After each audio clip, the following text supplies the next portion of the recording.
Hello, my loves. This reviewer has returned from the land of flops. Today, I'll be taking you to an adorably cute story that will instantly boost your mood. If you like it, please leave a like for this endangered project of mine. Okay, enough rambling. Let's get into the story before the fun runs out. Liliana was overwhelmed by the vast ocean before her eyes.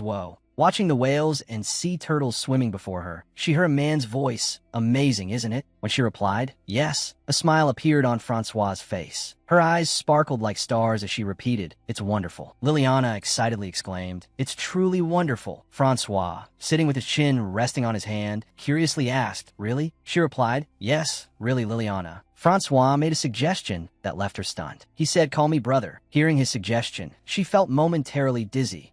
Her adorable expression amused him, and he pressed further. It's easy, come on, call me brother. The person pushing this angelically beautiful face, so close to mine, is Francois Cazol, 23 years old, a genius magician and the current magic master. My future brother-in-law, who has signed a marriage contract with my older sister Yulia, Liliana Becchio's third sister, which is me. Liliana felt confused, holding her head and grumbling, but brother-in-law is brother-in-law, not brother. I already have a brother. Francois calmly said, it's okay. Since we're family, Liliana is also my sister. Suddenly, he stood up and demanded, come on, call me brother. Liliana fearfully glanced behind her. Of the 36 stratagems, running away is the best. Liliana immediately fled, shouting, I'm going to play. He was shocked.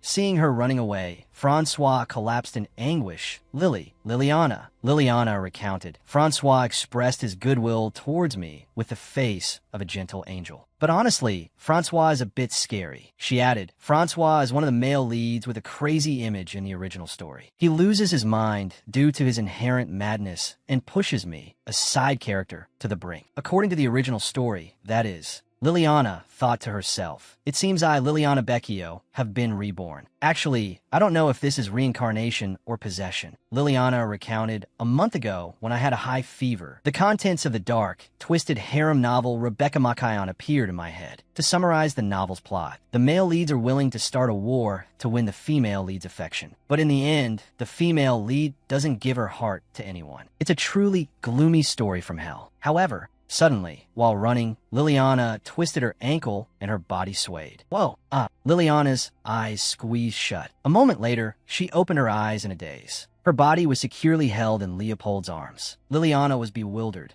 Then Leopold carried her on his shoulder. As she playfully tugged at his short hair, Liliana couldn't help but exclaim, wow, grumpy brother-in-law. Leopold frowned and reminded her, I told you not to run in the hallway. You'll fall. This is Leopold Levon Wunshin, 25 years old, the head of the Night Order. One of the male leads in the original story and the most powerful in this world. Suddenly, a small flower appeared on his head. Liliana recounted, after true love, the person he marries, it was none other than Regina, my second older sister. In the large room, Marius teased, not very tall are you? Marius laughed heartily, still acting like a child. Liliana, short in stature, frowned, flustered and whining. I'm not a child. Marius repeated, no, but you're a child. At this, her face turned gloomy, her mouth pouting. Seeing her expression, Marius couldn't help but laugh, because you're only this tall. This is Marius von Kemmerhofen, 26, the Emperor. Liliana introduced, the ultimately hateful and irritating male lead, Marius, married my beloved eldest sister, Alice, and became my eldest brother-in-law. In the original story, he was a mad emperor obsessed with frantic actions, Liliana muttered under her breath. And now he's like a goofball, teasing me and calling me a child every chance he gets. It has been a year since I came to this empire. My third brother-in-law, once a character like a deranged villain, always tries to curry favor with me whenever he sees me. My second brother-in-law shows passionate affection with a cold face, implicitly asserting himself as the number one brother-in-law. And my eldest brother-in-law, who was originally an obsessive character in the original story, teases me, calling me a little mouse or a child. Every time we meet, Liliana stammered, and also he's my subordinate. If you take him, you have to take the captain, which is me along too. Liliana stuck out her tongue teasingly. Why are you following me, silly? EGA? Bleg. EGA frowned and suggested, I also want to live in the Imperial Palace. He added, if you don't take me, I won't talk to you anymore. Seeing his younger brother's stubbornness, Marius looked smug. Well, that's a problem. Marius laughed loudly. There's no other way. I'll just take him with us, then. Hearing this, Liliana vehemently refused. No way. Absolutely not. Suddenly, a hand was placed on her shoulder, startling Liliana. Not like what? EGA pulled her into a hug and declared, we're best friends. Wherever you go, I'll follow. Wherever he goes, I'll follow too.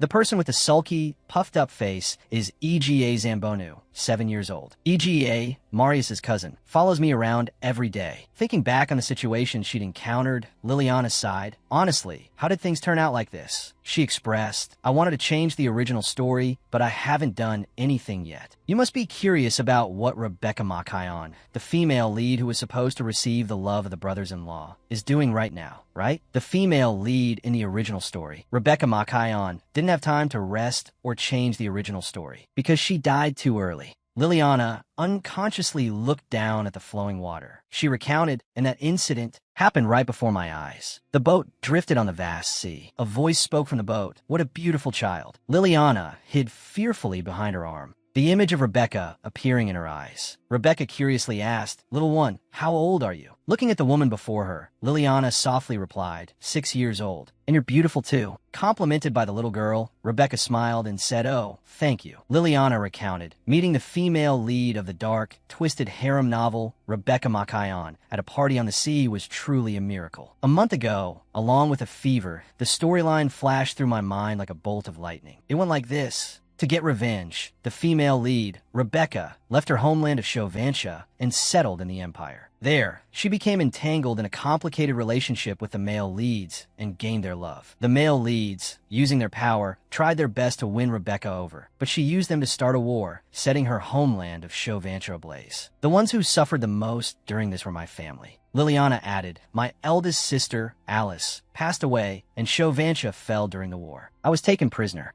Liliana fearfully buried her head in her large hands. Cold sweat dripped down as she continued. Before I knew the plot of the original story, I was just an ordinary 6-year-old child. Feeling her hand being squeezed tightly, Alice sighed and said, she's usually not this shy. Rebecca, hearing this, chuckled, it's all right. Liliana thought to herself. Also, maybe it's because the original story ended when I was 15. Especially since my mental maturity wasn't high, I still can't remember my past life. At that moment, Liliana racked her brain, trying to remember. Suddenly, information from the original story flooded back like rain into the mind of the ordinary 6-year-old, as if struck by lightning. Her face turned ashen, and she mumbled with a quivering lip, what should I do to avoid following the original plot? Honestly, I don't know if this is reincarnation or possession. I'm so scared. Suddenly, Rebecca held a small bag in front of her. Looking at the small, carefully wrapped gift bag, Liliana asked curiously, what is this? Immediately dropping her guard, Liliana reached out and took the gift bag. Wow, chocolate. She thought to herself, it's really hard to find chocolate in Shovansha.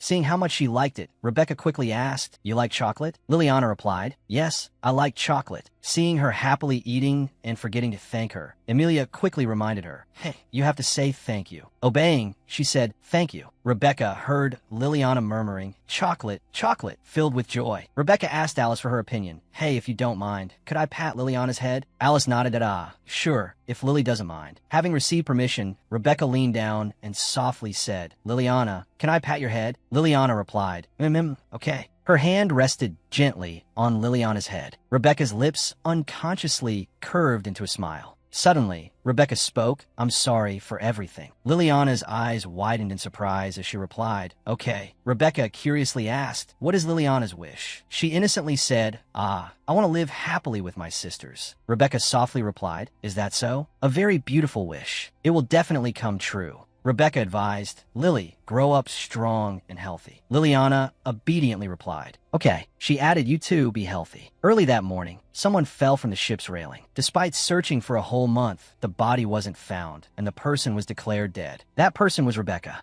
Liliana, her face ashen, looked at the scenery below. She thought to herself, the original story ended before it even began. Cooperating with the investigation, my sisters were shocked, but perhaps not as much as I was. How could this be? In her memories, Rebecca's last smiling face appeared. Liliana wondered, and in the end, why? If Rebecca really died, then what was the original story in my head all about? In the morning, inside the city, the doors were shut tight. The plate was cleared. Liliana sighed. Huh. Alice saw her younger sister's bored expression and, as the eldest, worried, "What's wrong, Liliana? Why the sigh?" Liliana replied, "Nothing. It's nothing." Alice stroked her head gently and said, "Are you keeping a secret from your sisters? Can you tell your eldest sister?" Amelia rested her chin in her hand and said, "She's acting like this because she hates bell peppers." "Liliana, you better eat it all while I'm still being nice." Liliana grimaced. I hate bell peppers." Annoyed by her youngest sister, Amelia's anger flared. Seeing this, Liliana, feeling cornered, quickly ate all the bell peppers on her plate. Amelia frowned and said, "Good, eat a lot so you can grow big. You can't be small forever." Liliana groaned softly. "Ugh." Amelia expressed, "Hey Liliana, even though you hate them, you have to eat all kinds of food so your body can grow tall and strong." After that, Regina brought out a fragrant pot of soup. Liliana stared, drooling. "It smells so good." Amelia, sitting at the table, grumbled, "Are you going to make us wait forever? I only slept for an hour yesterday. 1 hour, and I'm starving." Looking at the food in front of her, Liliana's eyes lit up. "Whoa, shrimp." Regina said cheerfully, "Liliana, eat a lot so you can grow big and strong, you know?" She replied enthusiastically, "Yes, I know." Amelia, sitting next to her, said helplessly, "Are you ignoring me?" Liliana shared, "I have 3 older sisters and 1 older brother." Alicia reminded her, "Less talking, more eating." Liliana continued, "The tired and moody one over there is Amelia, my 3rd oldest sister. She looks like that, but when the war in the original story broke out and I was taken to the Empire, she infiltrated the Imperial Palace and tried to rescue me. My 2nd oldest sister, Regina, Amelia's twin who was born 7 minutes earlier, is gentle, and her cooking is the best. And my eldest sister, the one I love the most, Alice. She's kind, affectionate, beautiful, cool. In short, she's the best person in the world. And my brother, Andrea, suddenly went back to the countryside without saying a word. He doesn't live with us anymore." Liliana sighed. "I miss him so much." She rested her chin in her hand, lost in thought. "It seems like I'm the only one who knows the contents of the original story, so there are many worries I can't share with my sisters. They probably wouldn't understand, even if I told them. What can I do?" She speculated. Rebecca's death, the female lead in the original story. The story in the original can't begin. The war started because of the 3 male leads' obsession with her. So if she dies, I don't have to worry about war anymore. Suddenly, Liliana remembered. "As I told Rebecca, I only have one wish, to eat delicious food with my beloved family for the rest of my life. Happily and peacefully, with no one dying." Liliana picked up a piece of shrimp from her food, her heart filled with emotion. The female lead, who was supposed to be the obstacle to this happiness, is gone. So now only the crazy. Male leads remain. Liliana ate heartily. "If I keep living like this, can I avoid meeting them? The original story starts when I turn 12, so there's still 6 years left, right?" This thought made her feel a bit optimistic and confident as she savored the delicious food. Liliana thought, "Well, I don't know. For now, I'll just enjoy this meal." She said aloud, "Regina, this is so delicious." Regina chuckled, "Eat a lot, Lily." Liliana speculated, "The events I know are still a long way off." "That's what I thought." A while later, the food in the pot was gone. Amelia glanced at her and said, "Lily, rinse your mouth and come with me." Liliana asked curiously, "Where are we going?" Amelia stammered, to buy some pretty things." Liliana replied, "But I already have some." Amelia laughed and said, "No, you don't." She turned and left, leaving Liliana looking bewildered. Liliana said, "But I just bought some last week." Amelia calmly replied, "It's not enough." Liliana was dumbfounded. That's strange." Suddenly, Liliana thought of a reason. "She's saying that, but we're actually going to the hospital for a shot." "No." She panicked. "No way, right?" Inside the cafe, murmurs arose. "Hello." Francois saw the 2 sisters enter and quickly greeted them. "Young miss." Looking at his features in the sunlight, Liliana's heart skipped a beat. "Whoa." Francois repeated, "Hello." Internally, Liliana screamed, "He's so handsome." She thought to herself, "It seems we're not going for a shot, but who is he?" Amelia paused. Suddenly, Amelia spoke loudly with a tense expression. "That's Francois Castle, isn't it?" Liliana froze. After a moment, she managed to ask, What did you just say?" Liliana asked in a daze. "Francois Castle, the genius magic caster and magic tower master. The male lead who plays the madman in The Principal, the one who imprisons the female lead in a tower and forces me to be her maid." She stared blankly at the man before her. "Francois? What's going on?" Francois calmly introduced himself. "Yes, I am Francois Castle." His gaze rested on them. He tentatively inquired, "And you must be Amelia Beckchow." Liliana wondered, why on earth is he here? "The principal," she added, "isn't supposed to start for another 6 years." Her face darkened. She pouted, unable to accept this. Liliana planned, "First, I have to get out of here with Amelia. Then she quickly tugged on Amelia's hand. Amelia, she thought to herself, I don't know how they know each other, but Francois is a very dangerous person. She recounted, actually, all the male leads in The Principal have a crazy side. Emperor Marius will do anything because of his insane obsession with a female lead. Leopold, the leader of the knights, the strongest man, is willing to give everything for his pure, yet crazy love for the female lead. Unlike those two who are passionate about love, Francois, the magic tower master, is alone in a dark room. Her eyes darted around fearfully. That's true madness. Liliana continued. Moreover, his madness is like a ticking time bomb, making this encounter even more dangerous. Amelia stared at him silently. Amelia's voice rang out. You received the letter, right? About ancient magic and matters related to supernatural abilities and supporting materials for the essay. Amelia stood firmly before him, insisting, this item isn't easy to obtain. The Magic Tower Master's side understands this better than anyone. Francois chuckled, replying, of course I understand. The fact that ancient magical artifacts still remain is surprising enough, but adding supernatural abilities to the mix makes it a gold mine for a mage. Amelia smiled in acknowledgement. Exactly. It's good that you understand this, especially since supernatural abilities are something those outside Chauvantia can't touch. Correct. Listening to their discussion, Liliana, seated beside them, gleaned quite a bit of information. So he came looking for information about supernatural abilities out of curiosity? Supernatural abilities are special powers that only appear within Chauvantia. Mages across the continent have been diving into research on them, but she thought, since Chauvantia is aggressively enforcing its closed-door economic policy, even visiting, let alone conducting research, is difficult. That's why mages are so eager to acquire any papers related to supernatural abilities. Looking at the man before her, Liliana speculated, come to think of it, how did he even get into Chauvantia? The coastal patrol isn't easy to bypass. He really is dangerous. Frustrated, she clenched her hand, causing milk to spurt out. Her eyes flashed with animosity as she glared at him. If he threatens my sister, I'll give him my all, Liliana resolved. Suddenly, Francois smirked and spoke softly. Smoothing back his hair, he said in a condescending tone, so what does little Miss Becchio want? He was taken aback by her boldness. Liliana yelled, asking if she could bite his hand. Amelia gently patted her head. How old do you think she is? She asked Francois. He pondered for a moment.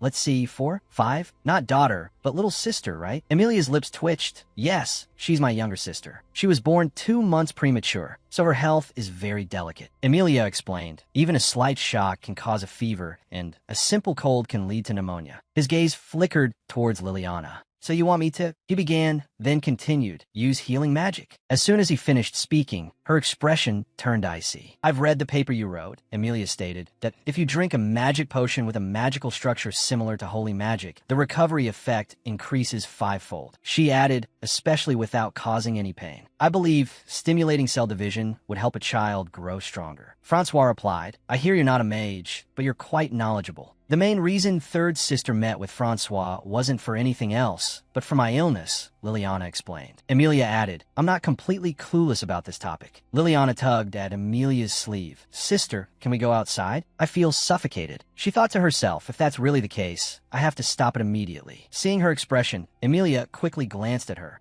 Just then, a waiter passed by, and Amelia called out, excuse me, over here. Could I get a glass of orange juice, please? Liliana screamed internally. Sister, that's not it. As the glass of orange juice arrived, Liliana felt a surge of confusion. What should I do? Getting involved with Francois Cazel never leads to anything good. Your orange juice, little miss. Liliana was in shock. This is dangerous. This won't help me at all. What should I do? What should I do? Sweat dripped down her face. Things have come to this. There's no turning back. Suddenly, the glass of orange juice spilled onto her. Amelia worriedly asked, what happened this time? Are you hurt? Liliana hesitated. I'm sorry, sister. While her older sister was cleaning her up, suddenly she froze.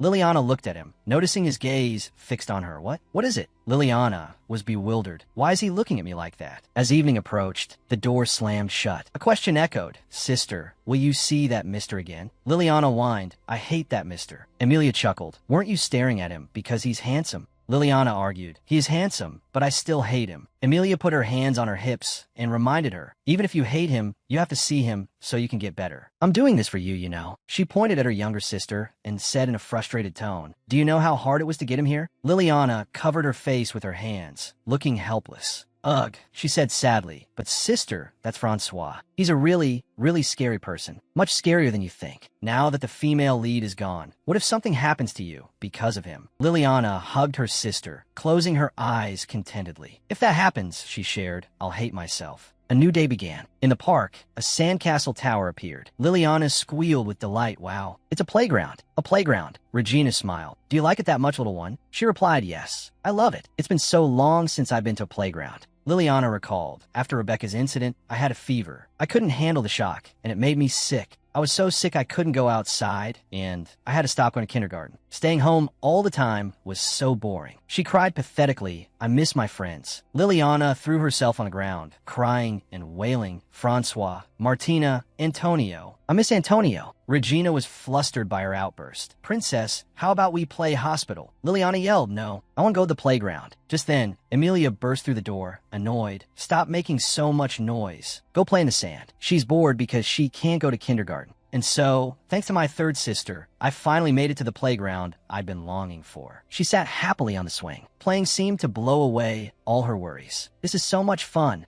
She thought, being at home is boring, but I'm more worried that my sister will meet the male leads from the original story. The swing went higher and higher. Liliana thought, right now I just want to swing up high. She chanted higher, higher. Regina's form became increasingly blurry. Liliana muttered, it would be perfect if someone pushed me from behind. Regina, knitting, chuckled to herself, look how excited our little one is. Her older sister is knitting something. Suddenly, a hand appeared behind her. It touched her, startling Liliana. The swing was pushed higher. Curious, she looked back to see who it was. Huh? Who is it? She shrieked with delight. Liliana thought gratefully. I don't know who it is, but their timing is perfect. Marius spoke. Having fun? Higher. Liliana nodded vigorously yes. I want to go higher. Marius indulgently said. All right. He added, hold on tight then. Liliana giggled. Hee. She enjoyed the satisfying height.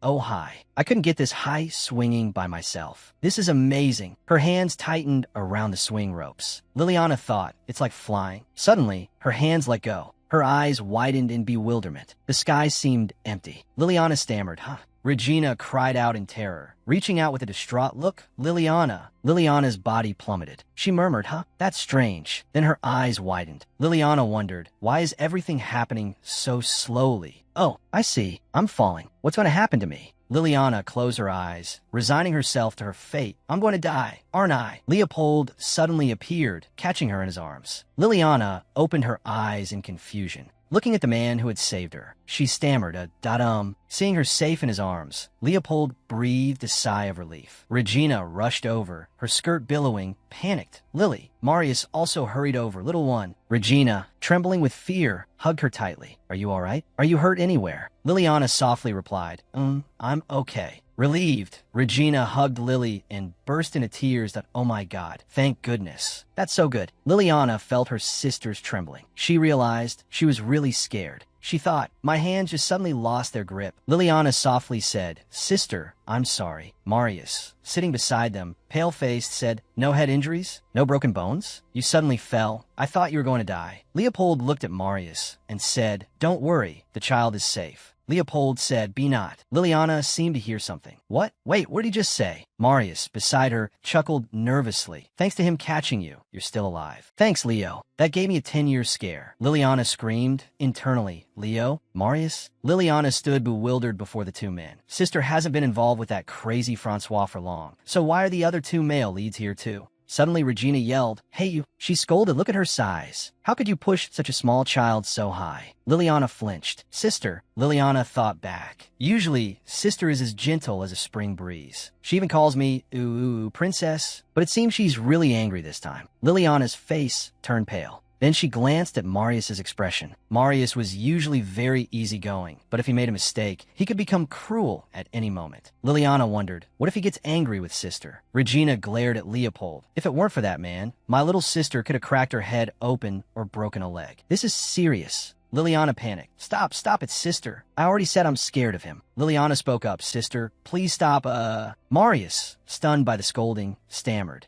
Then he bowed at a 90-degree angle, stammering, I'm sorry, I'm sorry. Regina, standing behind him, stared, watching her trembling little sister, shocked. She thought, no, I'm surprised, but about something else. She feigned an innocent look at Marius. In the original story, he was an open person, so she didn't expect him to apologize so respectfully to a Shivantian, even though he was the emperor of the empire. She lightly placed her milk-covered hands on her knees. Liliana turned back and said, Sister, I'm okay, so please don't be angry. Seeing her youngest sister's appearance made Regina's heart soften. Lily was saying this to reassure her. Regina gently hugged her and said with a smile, All right, I'm not angry anymore. Regina spoke softly, Thank you for catching my sister. Thanks to you, it wasn't a big deal. Leopold replied bashfully, Not at all. He added, I just did what I should have done. Liliana blinked, looking at him. This is Leopold. He's so tall. In the original story, he appeared as a swordsman who had undergone rigorous physical training to perfection. Later, he became a commander and led the empire to victory in the war against Shovantia.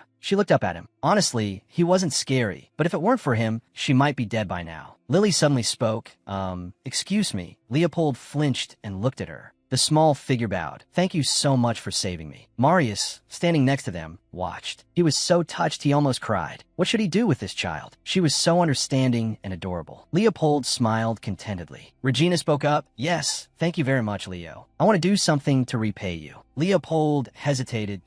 And oh, it's fine that the child isn't hurt. Marius pointed and said, Miss, could you be our tour guide? The two women's faces fell as they stared at Marius. Dumbfounded, Liliana felt as if she'd been struck by lightning. What kind of ridiculous request was this? Why did they suddenly want a guide? They could just greet each other and go their separate ways. Marius, seizing the opportunity, clung to the idea and said, Miss, do you know how much trouble we went through to come to Shovantia for sightseeing? It was really difficult to get in, so we need someone knowledgeable. He added, Could you help us, miss? Regina, now, felt like she'd been given a burden on top of a favor. Liliana pleaded desperately, Sister, don't fall for it. Suddenly, Regina burst out laughing. What are you talking about? If you had a conscience, you wouldn't say such a thing. Liliana cheered enthusiastically, yes. Suddenly, Marius used Leopold as a shield. Hey, the one who want to guide more than anyone is Leo, right? Leo frowned what? He denied it.no. But immediately after, he changed his answer. Actually, yes. I apologize for being shameless, but I would appreciate your help, Mississippi. Liliana was bewildered. Leopold, you too? She fell into deep thought. Getting involved with these gloomy male leads wouldn't bring anything good, but she had already met them all. Marius's appearance foreshadowed his meeting with her eldest sister. Since her sister was in the security bureau, she would be in charge of escorting them. Liliana thought, so things have turned out like this. She clasped her sister's hand and said, All right, I'll be your tour guide. Regina was startled. Liliana, fuming, thought, in that case, I'll change my strategy. I'll turn the male leads and my family into friends. And so she, who had changed her strategy, along with her second oldest sister, became a tour guide for a day for the two male leads. Although her second oldest sister was no longer angry, she completely ignored Marius's words. Marius chattered cheerfully. Is there anywhere worth visiting near Shovantia Beach? But Regina continuously ignored him. She turned to Leo and asked, Right, Leo, have you tried any of Shovantia's traditional food? Fortunately, Marius didn't seem to mind much. Liliana anxiously observed Marius. He was being disregarded, yet he still smiled cheerfully. He was clearly very different from Francois, that ticking time bomb. I felt a little relieved. Liliana, seeing him different from what she'd imagined, gradually relaxed her guard. She thought, I've decided to become friends. Can I be a little less afraid of him? Then the four of them went to a restaurant. Inside, the restaurant was small but very clean and bright. Having walked for a while, Liliana wearily slumped her face onto the table. Marius immediately came over to tease her. So young and already sighing, Liliana fumed silently. Who made me so tired? Marius asked again, How old are you, little one? Hearing this, Liliana lifted her head and replied, I'm 6 years old, and I'm not a little one. Marius replied, Right, only 6 years old, so you're a baby. Liliana, unwilling to be teased as a child, retorted, How old are you? Marius, feigning surprise, asked back me. Then he gave a mischievous smile.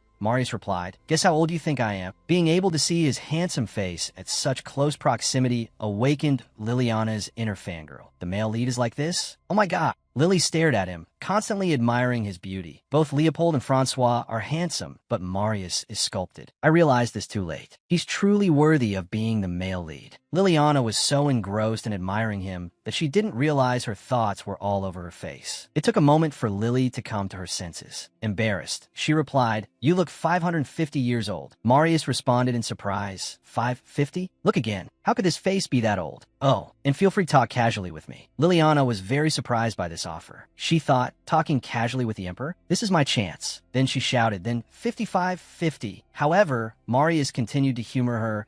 5,550 years old, huh? You really have no eye for age. Even though I'm 5,000 years old, I'm still very handsome, right? Suddenly, Liliana switched her attention to Leo, and oh, Leo is more handsome. This caused Leo, who had just taken a sip of his drink, to choke. Not to be outdone, Liliana yelled, "Marius is uglier than Leo." Marius, starting to feel offended, began to compete with her. "Look closely, little one. There's no way I'm uglier than him." Liliana stubbornly replied, "No, Leo is the best." At this point, Leo put a hand on Marius' shoulder to intervene. "Marius, calm down." But Leo's face was also reddening from the compliment. She already said so. Marius was taken aback by Leo's reaction. He likes being called handsome now. He was choking just a moment ago. Marius stubbornly clung to a last shred of hope. Even so, at the age of 5,550, aren't I the most handsome? But Liliana firmly insisted, no, not at all. Regina, having listened to their entire conversation, suddenly burst out laughing. Her words made Leo blush even more. He stammered,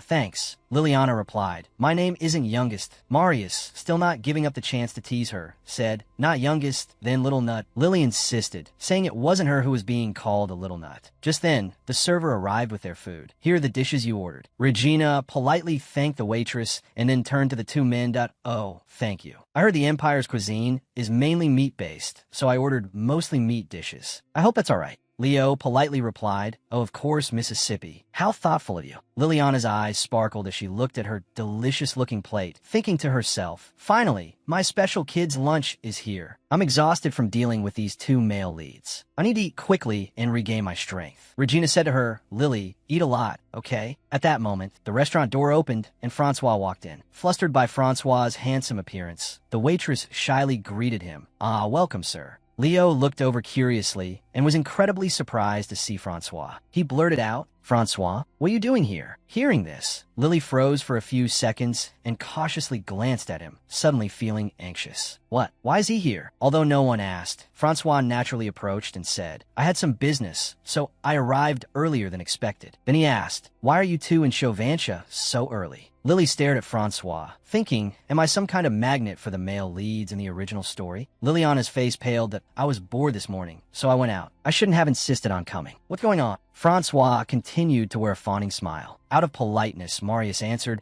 "We came to Chauvantia a few days early to sightsee, and these two have been showing us around." He also noticed Liliana's unusual mood and asked, "But little one, why are you so pale?" Liliana didn't bother to answer him. She wearily thought, does it look that bad? What kind of day is this? Did I walk in the wrong direction or something? Francois smiled at Liliana and greeted her, "Hello, little miss. We meet again." Just that simple greeting was enough to make Liliana's skin crawl. I'm honestly terrified of Francois Castle. Seeing him reminded Liliana of her past life. She recalled, I was a prisoner of the Empire, brought by him to be the female lead's servant and locked in a tower. And when the female lead wouldn't eat properly, he made me drink poison that slowly dried me out agonizingly. Unless I drank the antidote in the correct dosage. Only when the female lead ate properly would he give me enough antidote to survive for half a day. To save me, an innocent person, Rebecca was forced to eat even though she felt sick and vomited. Liliana responded to Francois' greeting in a small voice, "Hello." Of course, this didn't escape Regina's notice. Maintaining a cheerful demeanor, she turned to greet the strange man. "Hello, pleased to meet you." Then Regina curiously asked Francois, "You seem to know my youngest." Francois responded with surprise, "Your youngest? Are you her sister?" Francois continued, "So you're Amelia Becchio's sister, then?" Regina cheerfully replied, "She's my twin sister. She doesn't look much like me, does she?" I hear that a lot. Regina's friendly expression faltered. She thoughtfully asked Francois, "But how do you know? What do you know are Liliana?"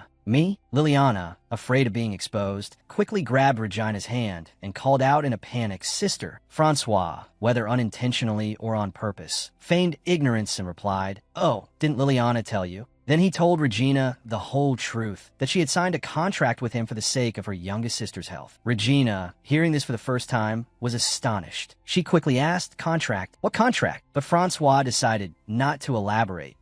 "I can't just casually reveal the contents of the contract. It wouldn't be appropriate." Regina lowered her eyes to Liliana, her face full of malice, and said in a low voice, "Well, I'll have to ask Emilia then." "Lily, eat your food." Liliana, hearing these sweet-sounding threats, trembled with fear. She grimaced, thinking to herself, "I think I've lost my appetite." While eating, Liliana pondered, "I don't know what kind of contract sister signed with Francois, but it's definitely for me. I hope she doesn't get scolded too badly." Francois rested his chin in his hand, watching Liliana intently. Suddenly, he spoke again, asking, "May I ask this elder sister's name?" Regina replied, "It's Regina Becchio." Just then, the food arrived. Francois suddenly addressed Regina. "Oh, right, Regina. Listen carefully to what Emilia says when you get home. I think as her guardian, your sister acting on her own like this will probably earn her a scolding." Regina, already seething inside, replied to Francois, "Humph. All right, Francois, thank you for letting me know." Liliana felt guilty towards Emilia. If it's not a big scolding, it'll be a huge scolding. "I'm so sorry, Sister Emilia. We should go now, sister." Emilia doesn't know anything yet. The sun began to set, creating a beautiful sunset over the beach. Liliana woke up drowsily, having fallen asleep on Leo's back at some point. The three of them were now strolling along the beach, chatting cheerfully. Marius, walking behind them, noticed her stir and asked, "Little one, you're awake?" Regina gently asked her, "Lily, did you sleep well?" Liliana, still groggy, wondered, "Where am I?" She blinked, tried to remember. Just now, after we finished eating, Francois left because he had something to do, and we were playing at the beach nearby. Looking at the shoulder in front of her, Liliana suddenly realized, "I think I fell asleep. Oops, I even drooled. Sorry, Mr. Leo." Regina suddenly stopped. She turned to Leo and said, "Mr. Leopold, we've arrived. We'll walk from here." But Leo was still reluctant. He offered, "I'll escort you home." Regina politely declined. "There's no need. It's just us women at home, so my sisters might feel uncomfortable." Leo quickly replied, "Ah, I see. I wasn't being considerate." Then he bent down and let Liliana down. Liliana stepped down, still feeling a little wistful. Being carried on his back was so nice. Suddenly, Leo's voice stammered.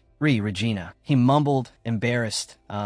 Another day, could you instruct me again? Sometime." Marius let out a long, drawn-out whistle, seemingly teasing his friend. Liliana saw his actions and stomped on Marius's foot. "Stop it." But Marius continued to tease her. He patted Lily's head and mimicked her. "Stop it, Grandma." Liliana was extremely annoyed. She flew into a rage and yelled, "Stop copying me." Marius still wouldn't stop teasing Lily, even mimicking her. Liliana got annoyed. "Mister, you annoying old man, you're such a pervert." Marius replied, "How am I a pervert?" Lily continuously hit Marius. "Then a lizard." He continued to tease her cheerfully. "Do you even know what a lizard is?" Liliana retorted, "Yes." "You think I don't know?" Marius lifted Lily up and teased her further. "You're quite feisty." Lily insisted, "I'm not a kid. Put me down." The more he teased her, the more amused Marius became. He added, "Not a kid? Only kids don't admit they're kids." Unable to argue with him, Lily teared up. She sniffled and burst into tears. Lily's cries shattered the romantic atmosphere between the other two. Regina startled and said to Leo, "Oh dear, the little one is crying. I have to go." Regina hurried off, but not before leaving a message for Leo. "So, I'll see you at the cafe 3 days from now at 2 o'clock. Meanwhile, Marius frantically tried to soothe Lily. "Don't cry, little one. I was wrong, okay? Forgive me, please." Regina smiled gently at Lily. "What's wrong, my princess? Who made you sad? Tell me." Liliana ran to her sister, crying, "Sister, wah!" She thought to herself, "Marius, that nasty male lead, such a child." Regina had to carry Lily back, comforting her as she went, There, my sweet princess. Don't cry anymore." Liliana's face was covered in tears and snot. She swore to herself, "If I ever see him again, I'll punch him first." Now only Leo and Marius remained. Leo, still bothered by the earlier incident, spoke up, "Marius, did you have to make the child cry?" Marius scratched his head and replied, "She was so cute." Then he slung an arm around Leo's shoulder and immediately changed the subject. "Thanks to that, though, you got a date with Regina." He continued, "Didn't you?" Leo's feelings couldn't be hidden from Marius, especially when everything was written all over his face. This guy, he really did fall in love at first sight. He thought to himself, that Leopold Guanchahen will be trembling, not knowing what to do when he runs into a young lady. Marius chuckled to himself, thinking the knights working under this guy will definitely be in an uproar, wondering if they're dreaming. Just imagining it is amusing. After walking for a bit, Marius spoke again. Getting lost and ending up in Chauvantia was a godsend. right? Leo replied, I agree. Marius recalled the beginning, when they decided to travel to Shovansha for the summit. To take care of some personal business, they arrived at Shovansha a little earlier than planned. The government was worried because they arrived without an escort. But swordsman Leopold was considered humanity's weapon. After the bloody battle with his royal siblings, Marius ascended the throne. With their abilities, they didn't need an escort, so they toured Shovansha fearlessly. But who would have known that as soon as they set foot in Shovansha, they'd be completely lost. Despite all their power, they had no one to guide them. Standing on a completely unfamiliar street, they could only stare blankly at each other and ask, "Where are we?" Leo admitted defeat. "Don't ask me." Marius, though bewildered, told Leo, "Well, let's keep going. We'll figure it out eventually." Leo replied wearily, "I guess so." As they walked and looked around, Marius commented, "The standard of living here seems pretty high. More than I thought. Because they're implementing a closed economy policy, I predicted this place would be stagnant. If a war with Shovansha were to happen now, the empire would also suffer, wouldn't it?" Leo also looked around and replied indifferently, "Perhaps." Marius continued to chatter. "Moreover, 30% of the population possesses special abilities. This is a country we absolutely must not underestimate." But deep down, Marius seemed to have already set his sights on this country. They were wealthy, peaceful, and beautiful, with a temperate climate and undeniable abundance. What conqueror in the world wouldn't covet this place? He pondered deeply. Instead of conquering, establishing diplomatic relations would be enough to ensure the empire's wealth. We must proceed in this direction. While walking, Marius suddenly noticed something. He abruptly turned his head back. "What's this? A playground like this?" Leo smiled and replied, "It looks fun." Marius suddenly became interested. Playing on the swings, that much fun. The image of Liliana playing on the swings accidentally caught his eye. The little girl's chubby face made Marius stunned. When he clearly saw Lily's smiling face, Marius immediately remembered someone from his past. A gloomy voice echoed in his head. "Listen carefully, I will die after." "Because of you guys." Marius realized he had spoken aloud. "She's Becchio's daughter." Leo asked in surprise, "Becchio?" Marius explained, "I did some research before coming to Shovansha. I heard that the Becchio clan had a daughter born late." Leo also knew a little about this. Becchio, they were once a prestigious political family, weren't they? However, Leo still had some doubts. But why did Andrea Becchio return to the countryside? He was a promising politician in his prime, yet he abandoned everything and went back home. I completely don't understand. Before he could finish his sentence, Leo turned around and found Marius was no longer there. Leo stood stunned, calling out, "Marius!" It turned out that Marius had run straight to Liliana. Seeing the little girl stirred many thoughts within him. He thought to himself, "The moment I saw this child, I thought, how could I abandon such a lovely child to die? Andrea, my oath, Marius Kemihofen. Even if I could turn back time, it still holds true. I will keep my oath to you and protect these adorable siblings, for that is the only atonement I can offer." He gently asked Liliana, "Having fun? Higher." Lily replied excitedly, "Yes, I want to go higher." Marius got caught up in the fun with Lily, enthusiastically pushing the swing and saying, "All right, hold on tight." Just as expected, Regina, having just returned home, immediately scolded Emilia relentlessly. It wasn't about anything other than Lily. "How could you make such a decision on your own?" Regina scolded her younger sister. "And you didn't even say a word to me or our eldest sister." Emilia, feeling guilty, apologized. "I'm sorry, I was so busy I forgot." Emilia tried to defend herself and persuade Regina. "Listen, Regina, this is an incredibly good opportunity. If it's a mage like Francois Castle." Regina didn't let her finish, immediately retorting, "I know he's a genius, but Lily is not a lab rat. She can't just drink that stuff." Emilia stubbornly argued back. "That stuff can be verified through the essay." Regina replied loudly, "You think I didn't consider that?" Liliana was in her bedroom, completely covered by her blanket. She squeezed her eyes shut, trying to block out her older sister's loud argument. Liliana felt a pang of guilt. She thought to herself, "It's because of me. If I were healthy, maybe they wouldn't be fighting." Liliana reached out and hugged her stuffed rabbit tightly. She confided in it. "Cookie, I wish Alice would come home soon. Don't you?" If Alice were here, Regina and Emilia wouldn't be arguing, because Alice is the strongest woman in the world. Lost in her thoughts, Liliana drifted off to sleep. "Alice, please come home soon." A new day had arrived. Emilia entered the room to wake her sister. Lily, wake up." "Lily." Liliana was sleeping soundly when she was startled awake. Emilia shook her gently and said, "We have to go out, so get up and wash." Your face. But Liliana wasn't fully awake yet. She turned over and tried to go back to sleep. I want to sleep a little longer. Emilia lost her patience and pulled her blanket in. Oh, Liliana pleaded, just a little longer. But Emilia was firm that I said no, and I mean it. So Lily had to get out of bed. She grumbled stubbornly, I hate you. Liliana, now dressed and with her hair done, was eating breakfast downstairs. Between bites, Lily asked, but Emilia, where are we going? Emilia replied, do you remember that handsome silver-haired man we met the other day? We're going to see him. Hearing this, Liliana froze. She remembered Francois from the other day, his voice still echoing in her ears. We meet again, little miss. Liliana looked up at her sister fearfully. Emilia, oblivious, finished tying Lily's hair and said, there we go. Liliana thought for a moment and then made an excuse. Ow, my stomach hurts. I think I have to stay home. But this little trick couldn't fool Emilia. Lily, I'll be angry if you lie. Liliana stubbornly replied, I'm not lying. It really hurts. I think I have to go back to bed. Emilia glared at her, her eyes sharp. Lily's voice grew quieter.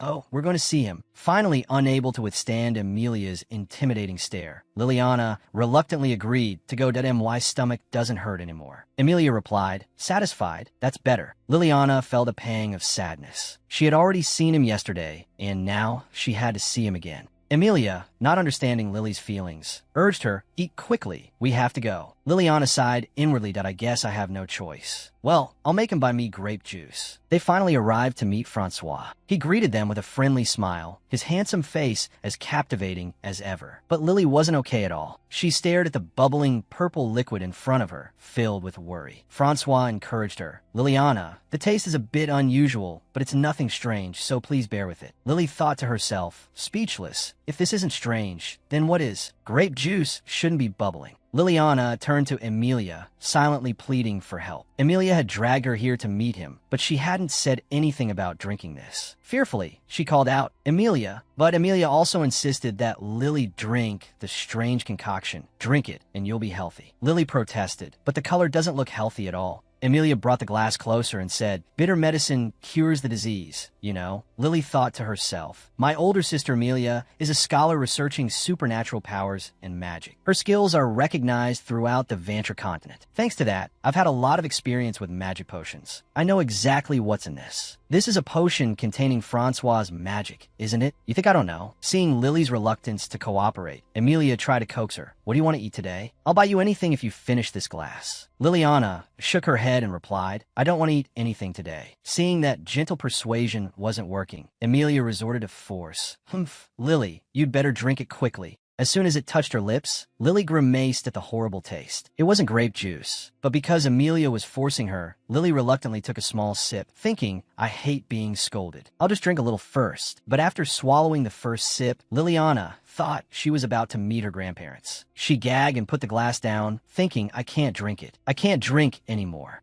Emilia kept pushing. Just a little more, then you'll get better. Lily struggled. I don't like it. I don't need to get better. Throw it away. Their loud argument attracted the attention of everyone in the cafe. Although Emilia felt heartbroken, she desperately wanted Lily to be healthy. She pleaded, please, Liliana, it'll be over soon. Just a little bit more. Liliana, with tears in her eyes, looked at the glass in front of her. She closed her eyes tightly and forced herself to take another sip. But the result was the same as before. Before she could swallow anything, Liliana felt so nauseous that she vomited. Ugh. Lily turned her head away, waving her hand and saying, I can't anymore. Let me get an injection instead. Emilia still tried to force Lily. No, you have to finish it. Liliana couldn't take it anymore and burst into tears. Wah. Crying loudly, she said, I hate you. I said I didn't like it. Emilia stared at her, stammering Lily. Then, Liliana suddenly grabbed her plate of food. She ran to a nearby table and sat by herself. As Emilia brought the glass over, Liliana took her plate and ran to another table even farther away. Then, she put her face down on the table and continued to cry. Liliana sadly blamed Emilia in her thoughts. You idiot, I hate you. If I had known this would happen, I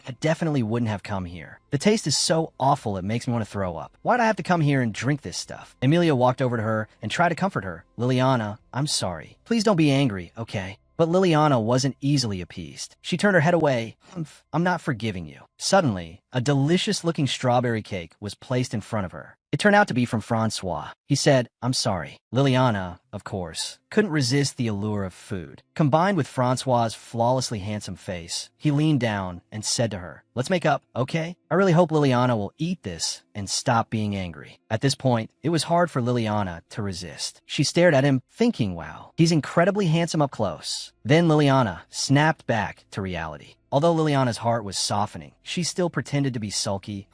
So what if he's handsome? I'm still angry. Cake and a pretty face won't make me stop being angry. Francois saw that Lily wasn't completely over her anger yet. He gave a wave of his hand, performing a bit of magic. A small, bright golden squirrel appeared right in front of Lily. She stared, mesmerized by the squirrel. It jumped and pranced around, entertaining her. Lily was completely captivated by the little squirrel, her eyes wide as she watched the creature made of light. She patted its head, giggling. Hee hee, so warm and cute. Seeing Lily smile again, Francois asked, "So, Liliana, will you stop being angry and make up with your sister and me? You can do that, right?" Lily immediately replied, "MMM." Suddenly, she realized she'd forgotten she was supposed to be sulking. She thought to herself, "I answered unconsciously. That's not what I meant." Liliana started to say, but when a forkful of cake was offered to her mouth, Francois fed her the cake while explaining, "It's made by artificially arranging magic to resemble divine power, which is why it tastes so unpleasant. But you tried your best and drank it, Liliana. You're very brave." Blinded by the strawberry cake, Liliana forgot all about her earlier sulking and echoed Francois, I'm a brave child. So yummy." Seeing Lily happy, Emilia breathed a sigh of relief. She glanced at Francois. As if understanding her unspoken question, he told her, "Since this is her first time absorbing my magic, there might be some side effects. If she feels unwell or develops a fever, just give her medicine and let her rest comfortably." Emilia asked Francois, "How long will you be staying in Chauvantia?" He replied, "I don't know yet. I'm here for work and won't be staying long." Hearing this, Emilia suggested, "While you're here, please visit Lily once a week, as per the contract." Francois readily agreed. Of course, a contract is a contract. Francois gave a strangely gentle smile. He suddenly said, and more importantly, Liliana looked up at him and was suddenly filled with dismay. Francois pressed his lips together and continued, His expression became frightening, completely at odds with his words. He said he hoped Liliana would grow up healthy and strong. A while later, Emilia and Liliana arrived back at their house and were opening the door to go inside. But as soon as they stepped inside, Liliana sighed and thought to herself, finally home. I don't understand why Francois' expression was so scary. He wished me well, but he made such a face. Why? So confusing. Oh, Regina's home. Seeing her second oldest sister busy with something, Liliana's curiosity was piqued. She asked, "Grumpy sister, what are you doing?" Regina didn't answer, but quickly turned around and called, "Lily, come here quickly." A little bewildered, Liliana asked, Regina then hurriedly held up two dresses and asked, "Which one is prettier? This one or this one?" Liliana's eyes widened in confusion as she replied, "Oh, you look good in anything." Regina said with a sigh, "Well, that's no help." Just then, Emilia suddenly opened the door and walked in, asking, "Who are you going to see?" Startled, Regina yelped, "Oh my gosh, you scared me." A guy. Emilia looked surprised that you're already worrying about clothes after just a day or two of dating. Liliana crossed her arms and thought to herself, that's right. A reaction like that is understandable. Honey blonde hair, a rarity in Chauvantia, and sapphire blue eyes. Unlike our third sister, our eldest doesn't care about men. But Regina, our second sister, is very concerned about her love life and often mutters to herself, will a good man ever appear? The men who want to meet Regina give me presents to win her over, but such men don't catch her eye. Blushing as she thinks of her crush, Regina remarks, he's really great, handsome, and has a good personality too. Emilia sighs in exasperation. Just because he's nice and caring, we're going to snag him? Regina insists, because he's great, that's why I'm interested. Emilia exclaims, "Oh, I never would have guessed. Such a proactive attitude. Who made you like this?" Handing Regina a white dress, she says with a confident smile, "Here, you look best in this. Wear this one." Overcome with curiosity, she gestures excitedly. "Grumpy sister, which uncle is it? Do I know him?" Regina blushes and beams. "It's Uncle Leo, the one you met last time." Lily's eyes widen in shock. "Uncle? Huh? What did she just say?" She's actually going to meet Leopold von Gahan, the male lead of the original story. Emilia asks curiously, "Leo? Who is he? What's he like?" Regina replies with a teasing grin. "Someone perpetually single like you doesn't need to know." Oh my god, I never thought the story would go this way. After the war between the Empire and Chauvantia breaks out, Leopold and Alice will go to battle as national commanders. After a fierce battle, Chauvantia will ultimately lose, and the one who takes Alice's life is none other than Leopold. But if Regina and Leopold get together, even if war breaks out, maybe Alice will be safe. This is my chance. Thinking this, Lily jumps onto Regina's pile of clothes and says excitedly, "If it's Uncle Leo, I approve." Regina says bashfully, "Oh my, you're so embarrassing." Amelia frowns slightly. "Lily, why are you so excited? It's a bit strange. Your face is a little red." Lily is surprised when Amelia sits down on the bed and stares at her. Amelia touches Lily's forehead. "Here, Lily, take some fever medicine." Lily asks, her eyes wide, "Why fever medicine?" Scooping Lily up, Amelia replies, "No, but you have fever." Lily exclaims, "Hey," and touches her own forehead. "Now that I think about it, my head does feel a little hot. But it's okay. Fever medicine will fix it." That's what I thought that morning. Ultimately, Regina had to carry me on her back and rush to the village clinic because I developed a high fever despite taking the medicine. Grumpy's sister, she was so excited about her date. If Regina is worried about me, she can't go on a date with Leopold. Why do I always get sick? I'm sorry, sister. I'm sorry. A long time after that, seeing Leopold's gloomy face and the large, completely intact bouquet of flowers in his hand as he entered the room, Marius couldn't help but ask in surprise, "Whoa, back so soon? Got dumped." Leopold replied sadly, "No," stood up. Marius asked, startled, "What?" Leopold didn't answer, but hung his head sadly, remembering their first conversation. "Leopold, do you have a fiancé or a wife?" He blushed, looked at Regina, and replied, "No, I don't have anyone." She shyly continued, "Oh, I see." Just then, she suddenly heard Liliana crying, so she hurriedly said, "Oh dear, the baby's crying. I have to go. So, see you at the cafe today, 3 days from now, at 2 o'clock, then see you later." Afterwards, he thought to himself, I don't understand women, but she wouldn't ask that if she wasn't interested. Or was I mistaken? When my sister started crying, she quickly agreed. Maybe she wasn't really interested in me. I waited 3 hours, but she didn't come. Anyway,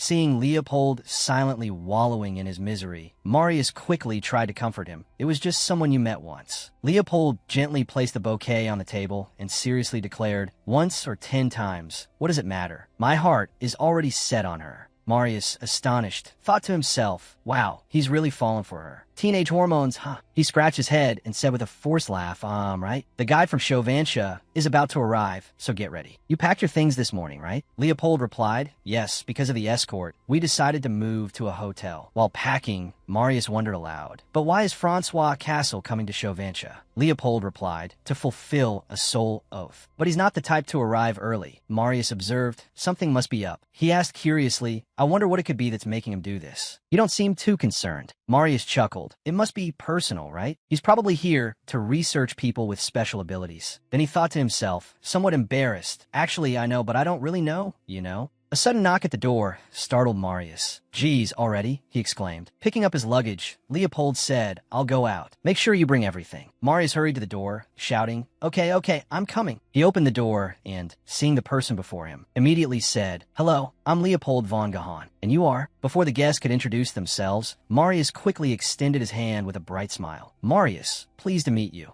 Seeing this, the guest quickly shook his hand and said, "Hello, I'm Alice Becchio, Chief of Police of the Chauvantia Maritime Security Bureau. I will be in charge of escorting you during your stay in Chauvantia." Upon hearing the introduction, "I'm Alice Becchio, Chief of Police of the Chauvantia Maritime Security Bureau," in a very gentle voice, Mississippi Marius immediately thought to himself, because of her cold demeanor, I thought her voice would be the same, but unexpectedly, it's very gentle. Suddenly realizing something, he quickly asked, "Are you Regina's older sister?" Alice was startled by his question and froze for a moment. Then she quickly asked, "Do you know my sister?" He smiled and replied, "I happened to meet her, and she was our guide for a day." Speaking of which, Marius glanced at Leopold, who was now frozen stiff upon hearing Regina's name, and continued inwardly, "And that guy almost went on a date with your second youngest sister too." Then he smiled and suggested, "Well, let's not just stand here talking. Let's get in the carriage. We only have our luggage, so just a moment." She replied, yes. A moment later, the three of them were now sitting inside the carriage and on their way to their destination. While waiting rather bored, Marius glanced at Alice and mused, the Becchio family, the most distinguished political family, a family that has produced countless politicians. If war breaks out, they all enlist and stand on the front lines regardless of gender. That's the long-standing tradition of this family. Among them, sending someone from the main family line capable enough to escort the emperor alone is probably Chauvantia's way of showing their sincerity to me. Thinking this, Marius suddenly asked, "Is Liliana doing well?" This surprised Alice, who asked, "You know Liliana too? And you're acquainted with Regina as well?" He grinned and replied, "Of course, we're quite close. Didn't you know?" She lowered her head slightly and said softly, "Speaking of our youngest, she was hospitalized a few days ago with a high fever. Regina and my other sister are by her side taking care of her." Leopold gasped, "Ah," and then froze for a long time. Seeing the clear optimism on his face, Marius thought to himself, "This kid, look at him, pleased as punch because he thinks he probably wasn't stood up." Then he asked with concern, "So, is she still in a lot of pain?" Alice replied softly, "She was better this morning, but if the fever returns tonight, it's hard to say."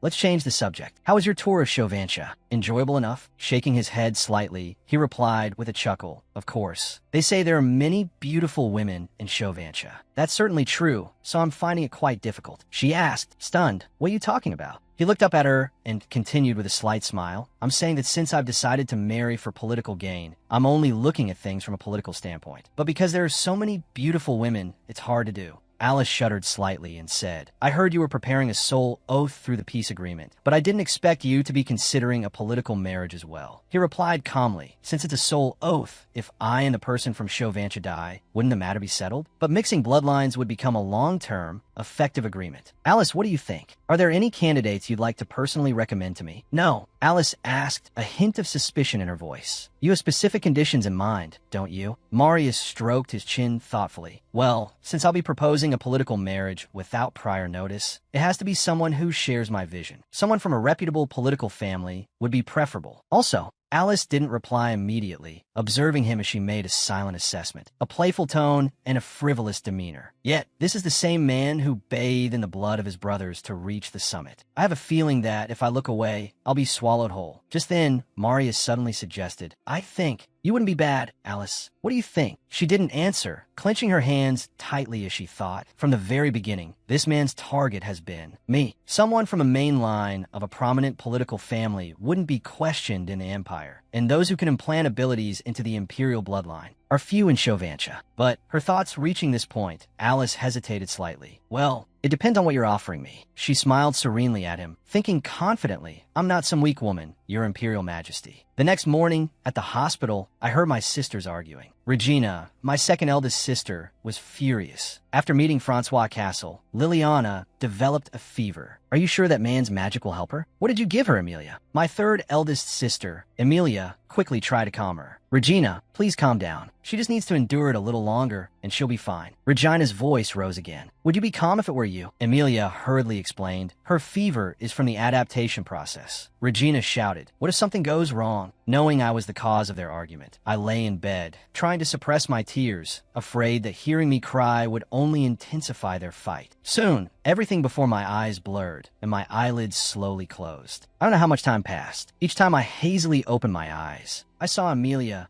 quietly weeping. If I get better, they won't cry anymore, right? Thinking this, I ate a lot of hospital food, and so I was finally able to leave the hospital, and now I was bravely walking to the playground alone. But just a few minutes ago, when I firmly declared, "I can go out by myself," Emilia had panicked and cried out, "Liliana, don't disobey me. I told you we'd go together." Honestly, Emilia, I'm not a child. I can go to the playground on my own. Come to think of it, because of me, Regina couldn't go on her date with Leopold. Because the original female lead, Rebecca, is dead, the original story won't continue. Politics is what leads to war. I don't know what will happen, but at least that gloomy situation from the original story won't occur. So, there's a question here. If the original plot disappears, who will the male leads meet and marry? Marius started a war because he wanted to win the female lead's affection. So, if the woman he loves this time desires peace, then the war won't happen. Francois, he's the one I hope to meet. He's the most suitable. If he meets someone strict, his madness will worsen. And the boy with sincere love, Leopold, it would be a pity if this man fell into someone else's hands. It would be great if he ended up with my second older sister because of me. If it's Leopold, although he's rough, when he's in love, he's as gentle as a teenager in puberty. I have to meet him again and tell him to date my sister. What should I do? Sigh. I wish I could run into him here by chance.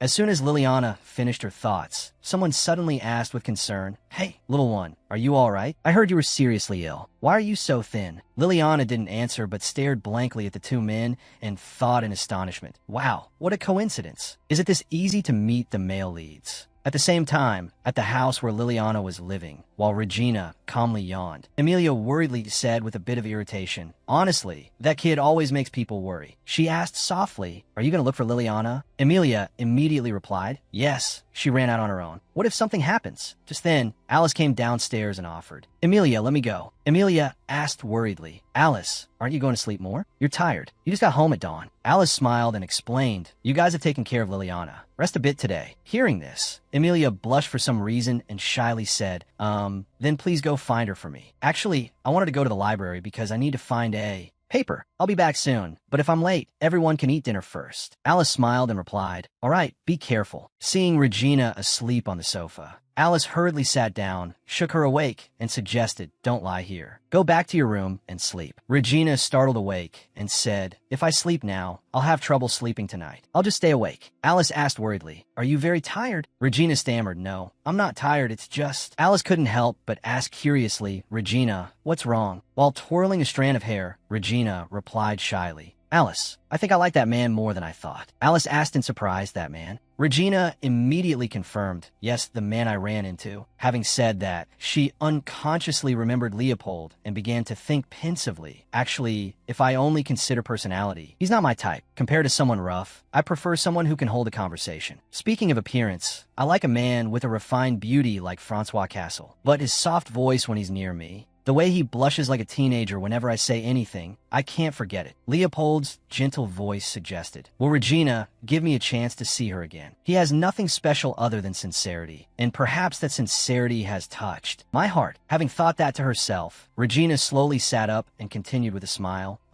It's nothing. If fate allows, we'll meet again another day." Then she suddenly turned to Alice and grinned. While gently pushing Alice away, she added with a beaming smile, "Alice, when you go back, remember to buy grilled chicken feet at Aunt Olga's beer garden." Alice replied, all right. It seems like she's calmed down now." With that, Alice quickly walked to the door and turned the knob to open it. But unexpectedly, at that very moment, they both saw Liliana standing at the doorway. Surprised, they both exclaimed, "Liliana!" After a moment of stunned silence, Liliana cried out joyfully, "Alice, big sister." Then she happily jumped up and hugged her tightly. Seeing this, Regina asked in surprise, "Why are you back so soon? You were so excited to go to the playground." But suddenly seeing Leopold appear at her front door, Regina was utterly shocked, staring at him blankly for a moment. Then, blushing shyly, she called out Leopold. He replied, his face flushed with embarrassment. Regina, suddenly realizing something, she immediately looked down at herself and thought in a panic, pajamas, no makeup? Her eyes then involuntarily rolled in mortification. She immediately dashed into her room and slammed the door shut, even though Leopold had only managed to utter one word. Me. He stood there, staring blankly into the house for a moment. Meanwhile, Liliana said cheerfully, "Oh, right. Uncle Leo and Uncle Marius are my friends. They were both hungry and lost, and they didn't have any money, so I brought them home." Walking towards Alice, Marius said happily, "It's really unexpected that we would meet again. Like this. We meet again, and you become even more beautiful." As soon as Alice saw his face, her expression darkened. She sighed in disgust and thought to herself, "Liliana, what on earth have you brought home?" A while later, seeing Liliana running around playfully in the restaurant, Regina quickly reminded her, "Liliana, you can't run in the restaurant." She giggled reassuringly, I know. Come sit down and talk, Regina." Seeing this, Regina couldn't help but feel exasperated. She said reproachfully, "This little girl, she's so cunning." She didn't reply, but quickly pushed him down onto the chair next to her sister, then suggested with a beaming smile, "And Uncle Leo, sit here." Just as he turned to look at Regina and stammered, "Oh," Liliana immediately understood and whispered, "Regina likes lilacs." This startled him, and he turned to look at her. He stammered his thanks. "Thank you." She didn't reply, but smiled happily, thinking to herself, on the way to the restaurant, I purposely held hands with Regina and Leopold. Then I exclaimed, "Uncle Leopold is so handsome," which made Regina blush and quickly ask, "Liliana, do you like Uncle Leopold?" The result of my efforts to probe her, as expected, this time it's a green light. If Leopold becomes my brother-in-law, the risk of war decreases and Alice's survival rate increases. Leopold, with his pure heart, won't make Regina cry. They'll become a harmonious family. If Alice has a baby, won't I become an aunt? What are you doing? While Liliana was still engrossed in thinking about that not-so-distant prospect, Alice suddenly flicked her on the head. This caused Liliana to cry out in pain, clutching her head and whimpering, "Why did you hit me?" Alice coldly replied, "For constantly indulging Regina." Slightly sulking, she resolutely affirmed, "I wasn't indulging her." After a moment of silent, intense staring, Marius unexpectedly spoke up. "So, Liliana, do you want to—"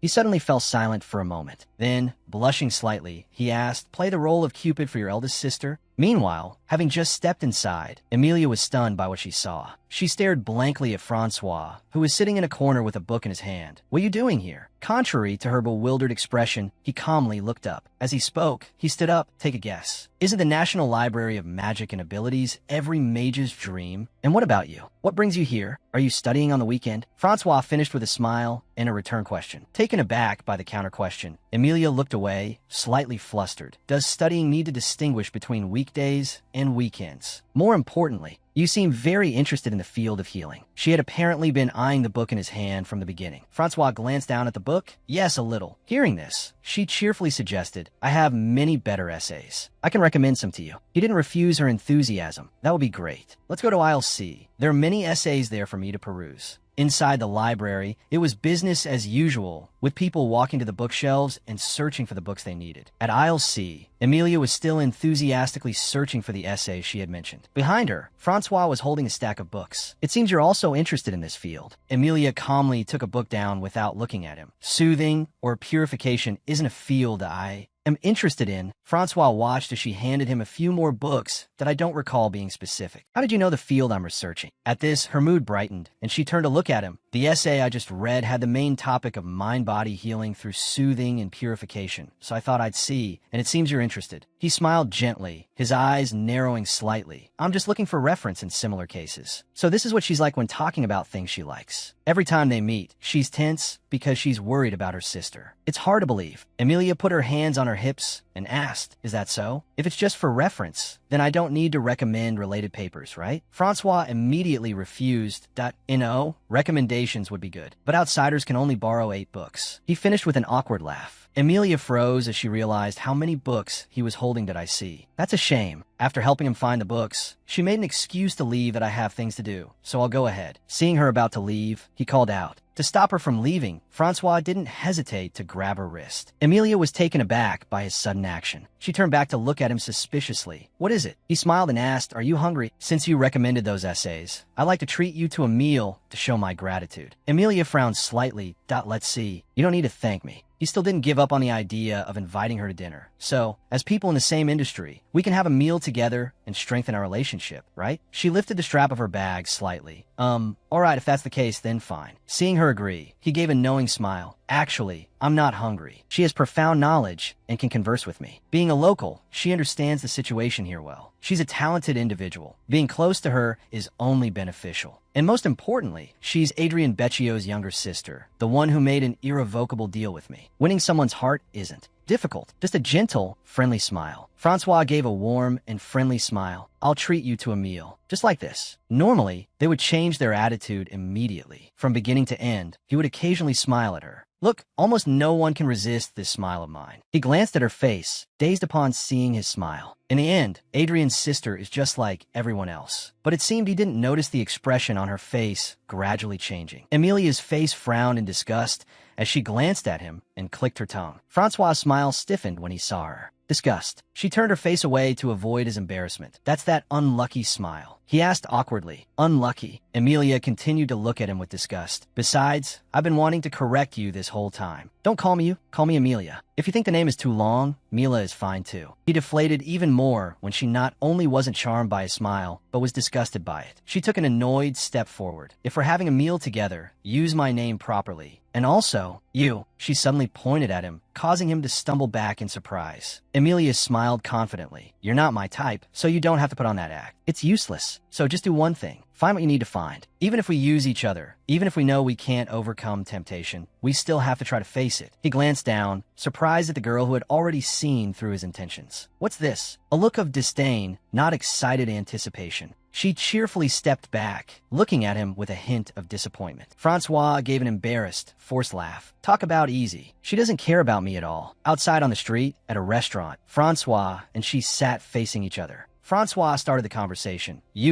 How did you know I had something I needed to find out? She put a piece of food in her mouth and said, how could I not know? In Chauvantia, who else has a brain sharper than mine? Hearing that, he paused slightly. She chewed as she asked, so, you can talk nonsense to me, but I can't? Francois gave a forced laugh in denial. No, speak freely. After her series of expressions, he was now certain of his thoughts. Definitely, the honey trap didn't work. This is truly a special case, rarely seen. He sighed at the thought. Francois suddenly noticed a girl sitting behind their table, facing him. This is a bit awkward. Out of habit, he rested his chin on his hand and smiled at the girl sitting opposite him. With just a smile, Francois successfully captured the girl's heart. The girl shyly covered her face and turned away. The man sitting at the same table, seeing her like this, asked in bewilderment, what's wrong with you all of a sudden? Francois thought to himself, look, it's not that I'm unattractive, it's that she's strange. What's the problem? As he thought this, he turned back to look at Amelia. He was surprised to see her expression full of disgust and aloofness. Come on, that's a bit much. I'm not going to disappear. Don't do that in front of me. Francois still smiled brightly. Indigestion? Well, that won't do. How about bringing some digestive medicine next time? Or we could just get to know each other. Amelia muttered irritably. I should have just said I was going to throw up. Seeing this series of expressions, he thought to himself, the honey trap failed. If I threaten her in return, she'll confront me directly. He propped his chin on his hand and smiled knowingly. I understand. No need to pretend to be nice. Francois thought so. But you look a bit like an oarfish, don't you? Hearing this comparison, she yelled angrily. This guy, an oarfish. Years later, he would deeply regret calling Amelia that. But that was still far in the future. Francois quickly soothed her. Just kidding. Elsewhere, Liliana, do you want anything? Alice glared at the person in front of her. To be your Cupid for your older sister? Marius asked with a smile, his chin resting on his hand. Liliana, still young, was a little bewildered by a sudden question. What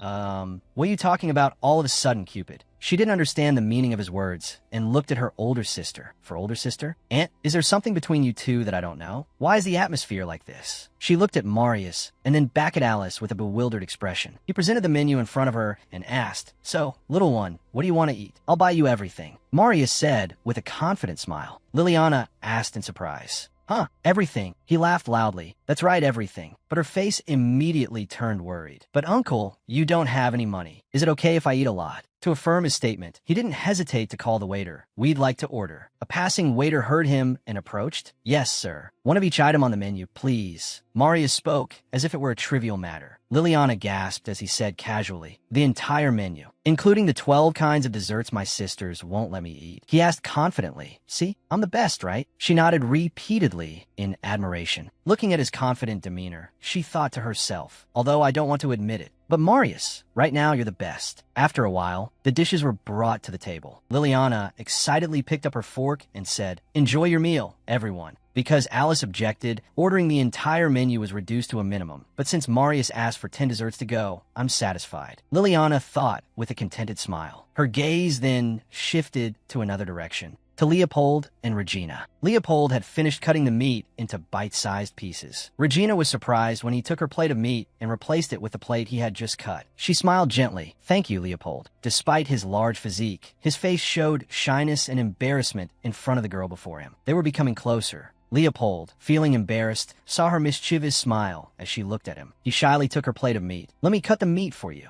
Liliana, hearing this, said cheerfully, thank you. He looked down at her plate of meat, which was divided into separate sections. Isn't that piece of meat too small? IGA, who is a year older than me, seems to have eaten twice as much and is much taller than me. I'm only now realizing how small and skinny this child is. Leopold quickly finished cutting the meat and offered it to her. Eat a lot, okay? Liliana looked happily at the fork being offered to her.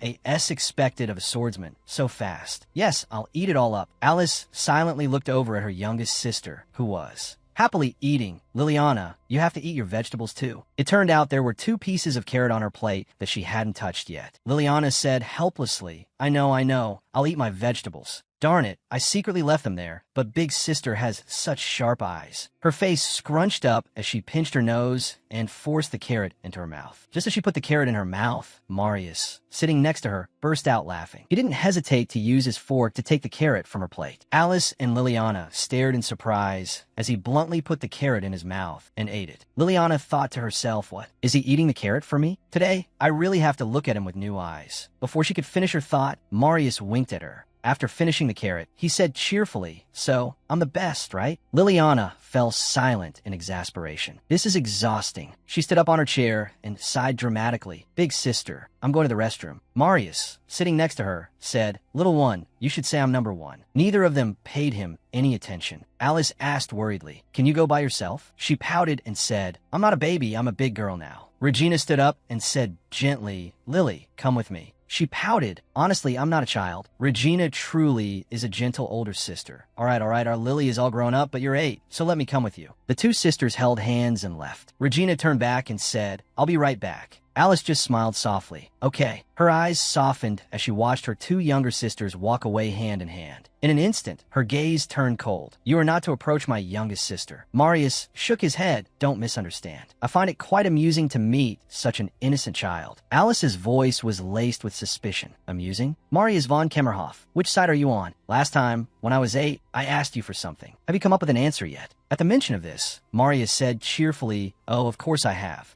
Marius, wouldn't quibble with Alice Becchio. This is my first and final card. She asked suspiciously, what is it? His eyes narrowed, a sinister glint appearing in them. What do you think? How about your little sister Liliana's health? At this, her face froze. Her eyes widened as she looked at the man sitting near her. What? I know Liliana is a child who is often sick, but almost no one knows the reason. Marius lifted his glass of wine and swirled it gently. What is this man up to? She thought as she watched him drink from his glass. He didn't finish it, only taking a sip. If things continue like this. Inside the restroom, Regina gently dried Liliana's hands. She smiled brightly. She won't live past 15. I'm sure you're aware of that. After going to the restroom with Regina, Liliana happily plopped down on a chair. Finally, but as soon as she sat down, the gloomy atmosphere between Marius and Alice made her bewildered once again. But, what's with this atmosphere? Especially Alice. Looking at Alice's darkened expression, she knew something must have happened while she and Regina were gone. Did Marius do something while she wasn't there? What on earth did you do to make my sister like that? Liliana suspiciously glanced at the large man calmly enjoying his food beside her. Marius paid no attention to the little girl's suspicious gaze, only smiling brightly and asking, little one, do you want more rice? She asked in surprise, rice? Shouldn't I be having a light meal? Marius didn't answer but asked in return, what if you have more of a light meal? Liliana responded, flustered, if I have more of a light meal. She didn't finish her sentence, instead glancing at Alice to gauge her expression. Alice didn't say anything, but her stern gaze remained fixed on Liliana. Flustered, she pouted, not daring to look back and only able to turn her face away. Unable to look at Alice, she had to pay attention.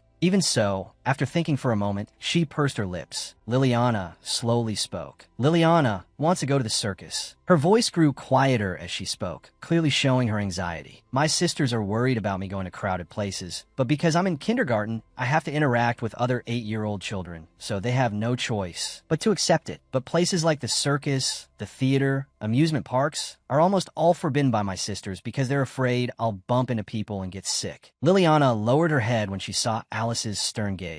See, you're glaring at me. Liliana's face paled, trembling under the stare. I knew I shouldn't have said anything. You're not going to scold me, are you? While she was lost in anxious thought, a hand suddenly rested on her head. Marius ruffled her hair, smiling brightly. All right, let's go to the circus. I'll take you to the circus. Hearing this, Liliana excitedly asked, really? You promise? Marius reaffirmed, of course. We'll go as soon as we finish eating. Hearing his confirmation, she became even more excited. Yay, the circus, really the circus. The circus that Vicky boasted was so much fun. Vicky had once excitedly told her, the circus is really big and fun, Lily. You should go see it sometime. A fork aggressively stabbed into the broccoli on her plate. Liliana, a little girl who hated vegetables, was now trying to eat the thing she hated. Seeing this, Alice just sighed. Marius teased, little one, you're gonna get a tummy ache eating like that. She didn't reply, just continued eating. Marius, you're my hero today. After a while, having finished her food, Liliana's voice rang out in a rush. Quick, let's go. I waited for everyone to finish eating, so hurry up. She excitedly tugged on Alice's hand. Alice, being pulled by Lily, calmly said, Liliana, I know, just calm down. Still a child, Liliana was full of anticipation, excitedly urging everyone, I want to see the circus quickly. Let's go faster. Seeing Lily's impatience, Alice tried to reassure her. If we go slowly, we'll still get to see it. What if we rush and fall? Lily looked up at Alice, thinking to herself, she's right, but because I wanted to get there quickly, I even ate broccoli, endured the boredom, and waited until the meal was over. While waiting, Lily even dozed off, leaning against Marius. He just propped his chin on his hand and said, she's fallen asleep. Thinking that, Liliana nudged Alice and asked. Excitedly, she dashed off before Alice could stop her. It's okay, I won't fall. Catch me. Taken by surprise, Alice couldn't stop her. That girl. Liliana, stop. Like a gust of wind, Liliana ran through the bustling streets. The circus.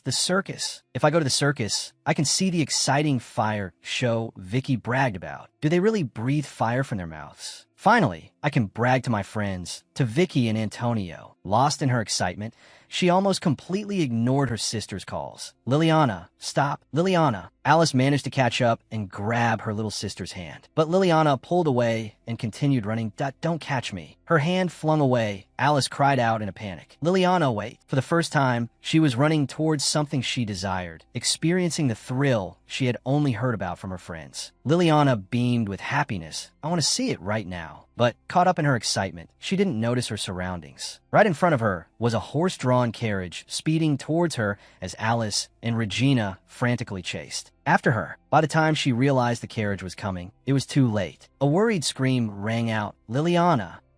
If I had known this would happen, I would have listened to my sister. Am I going to die not because of my condition, but because of something like this? I'm sick of the pain. If I could, I wish I could die without pain. Liliana squeezed her eyes shut, bracing for the impact. She hesitantly opened her eyes. Why is my heart beating so loudly? And why doesn't it hurt? Liliana finally looked up. Alice had thrown herself in front of Liliana, shielding her from harm. Regina's panicked voice cried out, Liliana, sister, what do we do? A nearby bystander yelled, hey, are you crazy? Marius, Regina, and Leopold rushed over, frantic. Little one. All three were deeply worried for both girls. Alice, open your eyes. Can you hear me? Alice, are you all right? Liliana, are you hurt anywhere? Are you okay? We told you not to run. Leopold tried to calm him down. Regina, calm down. Regina's voice trembled. How can I calm down? What if something terrible happened? Liliana, oblivious to their words, stared in shock at her older sister who had risked everything to protect her. Tears welled up. Sister, big sister. Her small hand gently touched Alice's cheek. Alice slowly opened her eyes. She sat up abruptly as if nothing had happened, surprising Liliana and seemingly ignoring any injury she might have sustained. Even Marius, sitting beside her, was taken aback by her sudden movement. Seeing her sit up, Liliana's face paled with fear. That you're going to be angry, aren't you? Really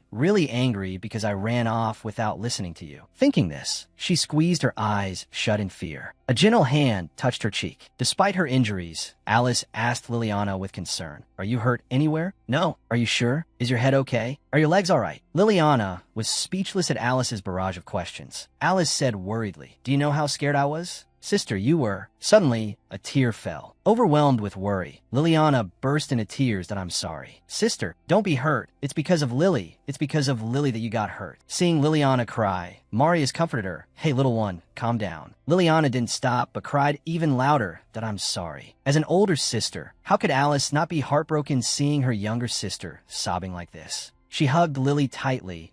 It's a good thing you weren't hurt. Time quickly passed, and before they knew it, dusk had fallen. Liliana lay on the bed, sleeping with swollen eyes. Marius gently closed the door to she's asleep. It seems like she cried so much that she's exhausted now. It seems she was very frightened today. He comforted Alice gently. Alice didn't say anything, just silently leaned against the wall. Seeing this, Marius just smiled faintly and sighed. It's a good thing you weren't seriously injured, Alice. Getting some rest will be best. It's a shame your beautiful face was hurt like this, Before Marius could finish, Alice suddenly said, okay. He was bewildered, not understanding why Alice suddenly interrupted him, and then abruptly said okay.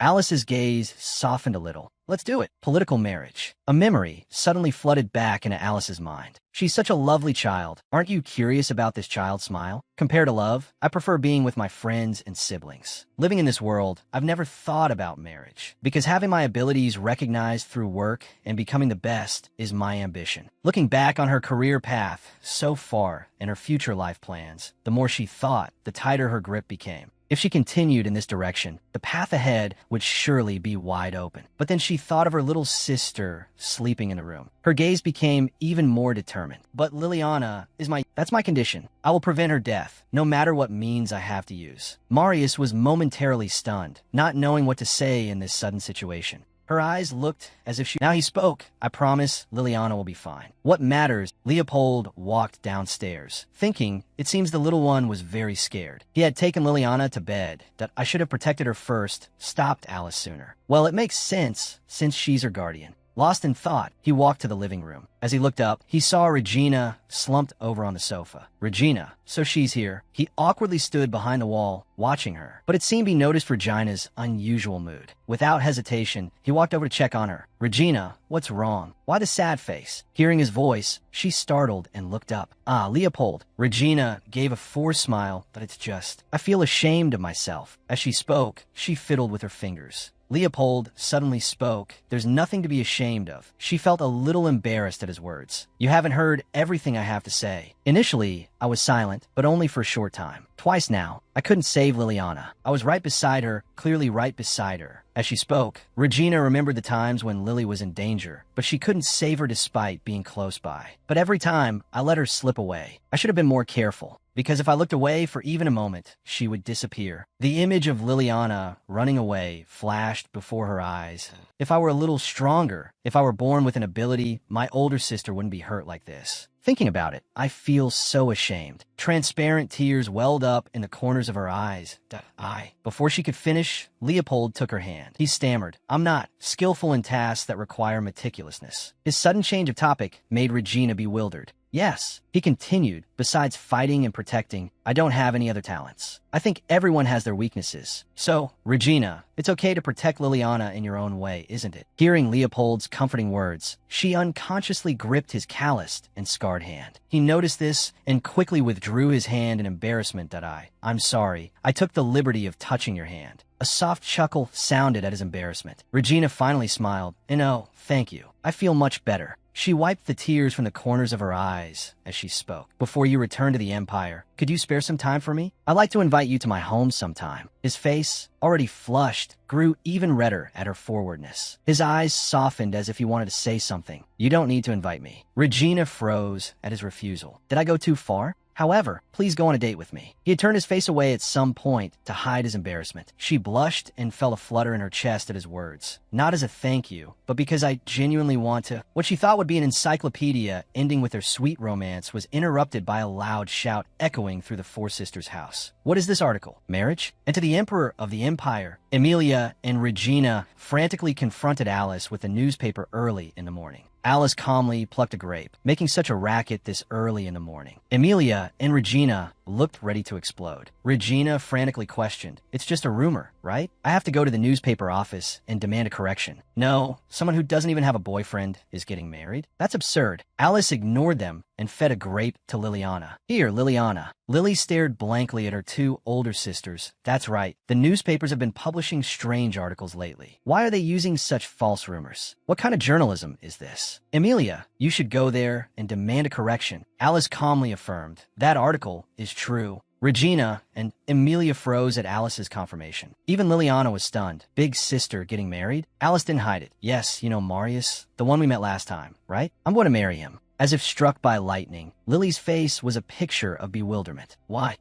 No, I don't like it. A moment ago, it was Regina and Emilia. Now it was her turn to yell. Regina echoed Lily's reaction. Sister, Lily doesn't like the Emperor either. Why didn't you say anything and suddenly decided to get married? It's obvious this isn't a love match. Alice continued to pluck a grape. Enough. We'll skip the engagement ceremony and just exchange rings. And when he returns to the Empire, I'll go with him. I plan to stay in the Empire for a while before holding the wedding ceremony. Each of Alice's words seemed to confirm this news. Emilia asked, her voice trembling. What are you even saying? Stop making announcements and explain yourself. Why are you suddenly getting married? And to the emperor of all people, seeing her sister's frustration, Alice said, Emilia, this is between me and him, not something you need to comment on. Regina angrily exclaimed, Sister. Alice suddenly turned to the frightened Liliana. Liliana, go to your room. Seeing Lily's hesitation, she glared and deepened her voice. Now, Liliana was startled by her eldest sister's demeanor. In her room, Lily talked to her teddy bear. Cookie, why is she acting like this all of a sudden? She hugged her teddy bear tightly and sat against the door, fear evident in her eyes. Why? What's going on? She started to tear up. I can't hear anything clearly. I want to hear more details. Hearing the argument getting louder, Lily stealthily left her room. She crept closer to the dining room. Now I can hear better. Alice suddenly mentioned her. Liliana, I will raise her. The teddy bear in her hands immediately fell to the floor. What?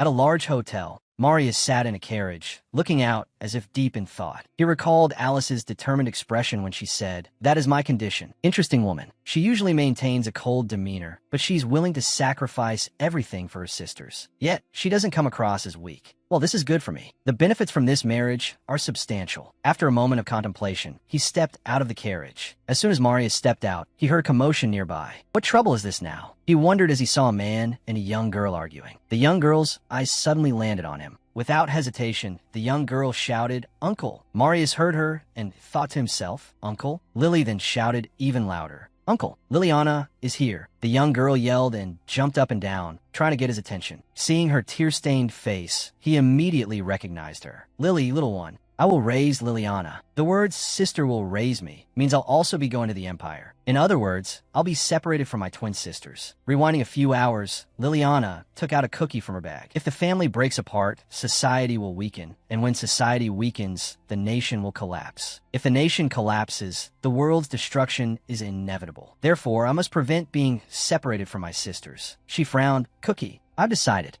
Yes, I've made up my mind. Liliana walked out of the room in a different outfit. She exhaled with determination. I'll convince Marius. She tiptoed, walking cautiously. Passing by the dining room, Lily didn't see anyone there. None of her sisters were present. It seemed they had all gone back to their rooms after the argument. She went in, picked up the newspaper, and read it. So Marius is at the Rizzolo Hotel. I know where he is. I can definitely go. As soon as she left the house, Lily dashed off, too young to ride a carriage by herself. She ran to find a coachman. He glanced at her. Little one, you'll get scolded for being naughty. Liliana was speechless at his words. She desperately tried to explain I'm telling the truth. I have to go to the Rizzolo Hotel. I have money. He remained firm in his decision. If you want to go to the hotel, bring your mother here. At the mention of her mother, Lily's voice became distorted. I don't have a mother, and I don't have a father. He was startled by her sudden words. She tried to suppress her emotions. I'm going to see my brother, because he's at the Rizzolo Hotel. My brother and sister had a fight, so he can't come home. Lily thought to herself, this is a lie, but she continued, flustered. Oh, Liliana has to go see him. Liliana wants to see her brother. It was a lie, but the mention of her brother made her miss him terribly. I've done all I can for you girls, and I think this is enough. So from now on, you all need to live well on your own. After saying that, he didn't even turn back to look at the four sisters once as he picked up his suitcase and left. After our brother, Andrea, decided to return to our hometown without prior notice, he said those words to us. He's 24 years older than me and 26 years older than my eldest sister. So, after our parents passed away, he took care of everything big and small in the house and raised me from when I was just born. Did he leave the capital, the place he used to live, because he was exhausted from raising his youngest sister, who is young enough to be his daughter? The coachman was startled and frightened when he saw her like that. That's why he said, this is enough. Me, because he was tired of me. The more she thought about it, the more Liliana's tears fell, starting from who knows when. I'm a nuisance to my brother and sisters. Seeing her cry loudly, the coachman panicked. Oh dear, there. If you're going to see your brother, you have to bring him back, right? Family members should see each other. Let's go. Just like that. He helped her onto the carriage and set off immediately. With red-rimmed eyes, she looked blankly out the window when she realized she was on the carriage I don't know how, but it worked. Thank goodness. Now I can safely get to the hotel. She leaned back against the seat happily. If I see Marius, should I lie down on the floor first, or lie and say he's the most handsome man in the world and convince him not to marry my second sister? The more she thought, the more Liliana could only sigh. It's just one thing after another. After a while, she woke up from her doze. Seeing the scenery outside, she sat up in surprise. It looks like we're here. Before her was a magnificent hotel. Liliana happily got off the carriage and handed him the money. Mister, here's the money. He nodded slightly. All right, I really came to find Marius by myself. See, I'm not a child. I have to go talk to him and then go home quickly. She ran off happily, oblivious to the strange expression on the coachman's face. His face fell as he looked at the coins in his hand. Hey, mister. He abruptly grabbed her bag, pulling her back. Not enough money. Liliana was taken aback when he suddenly said that. How can that be? My sisters always give me 5 coins for the carriage fare. Clearly, I gave you 5 coins. Looking back, she realized they were 5 copper coins. Both fell silent. I brought copper coins instead of silver. Back to the present,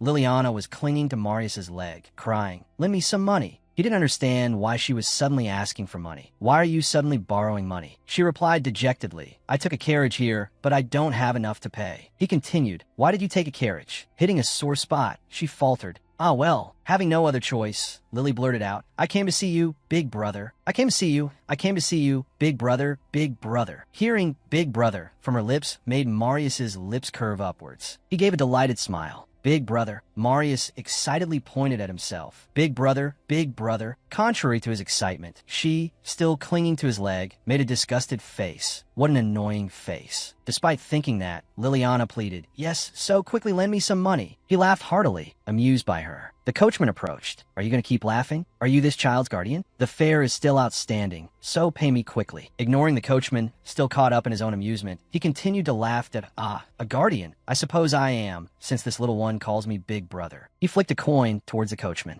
This should be enough, right? The coachman's hand, holding a gold coin, trembled. His demeanor instantly changed from grumpy to delighted, much to Lily's bewilderment that, oh, of course, it's enough. Well then, I'll be going. Like a gust of wind, he sped off. Liliana asked, what was wrong with that, mister? But he only gave you 1 coin. Is that okay? Faced with her confusion and worry, he simply chuckled. Well, it's a gold coin. The words gold coin struck Liliana like lightning. He said a gold coin as casually as if it were copper coin. Wah, what? Liliana exclaimed in astonishment. Sister said 1 gold coin is worth 100 silver coins. With such a large sum in mind, she glared at him. Marius, how do you have so much money? Last time you said you had no money. You couldn't even eat. Weren't you lying? I've been tricked. Seeing Liliana's adorable pout, he smiled with amusement and excitement. Little one, are you hungry? Let's go eat. At a nearby restaurant, he asked, but why did you come here to see your big brother? Did you miss this big brother? Liliana immediately denied, no, I didn't. And also, you're not Liliana's big brother. He said while cutting the meat, you call me big brother, though. She flusteredly explained, I just said that. Hearing that, he burst out laughing in delight. Where did you learn to say that? How cute. Isn't my little sister-in-law so adorable? Lately, it's been like I have a little sister-in-law. Hearing sister-in-law, she jolted that, I'm not your sister-in-law. You're not married to my sister. The two, without realizing it, had finally arrived at the main reason she came to find him. Marius casually said, well, it's almost time. Liliana, annoyed, exclaimed, no, don't get married. I object. Hearing her vehement protest, Marius's face fell. Why? If you object, little one, I'll cry.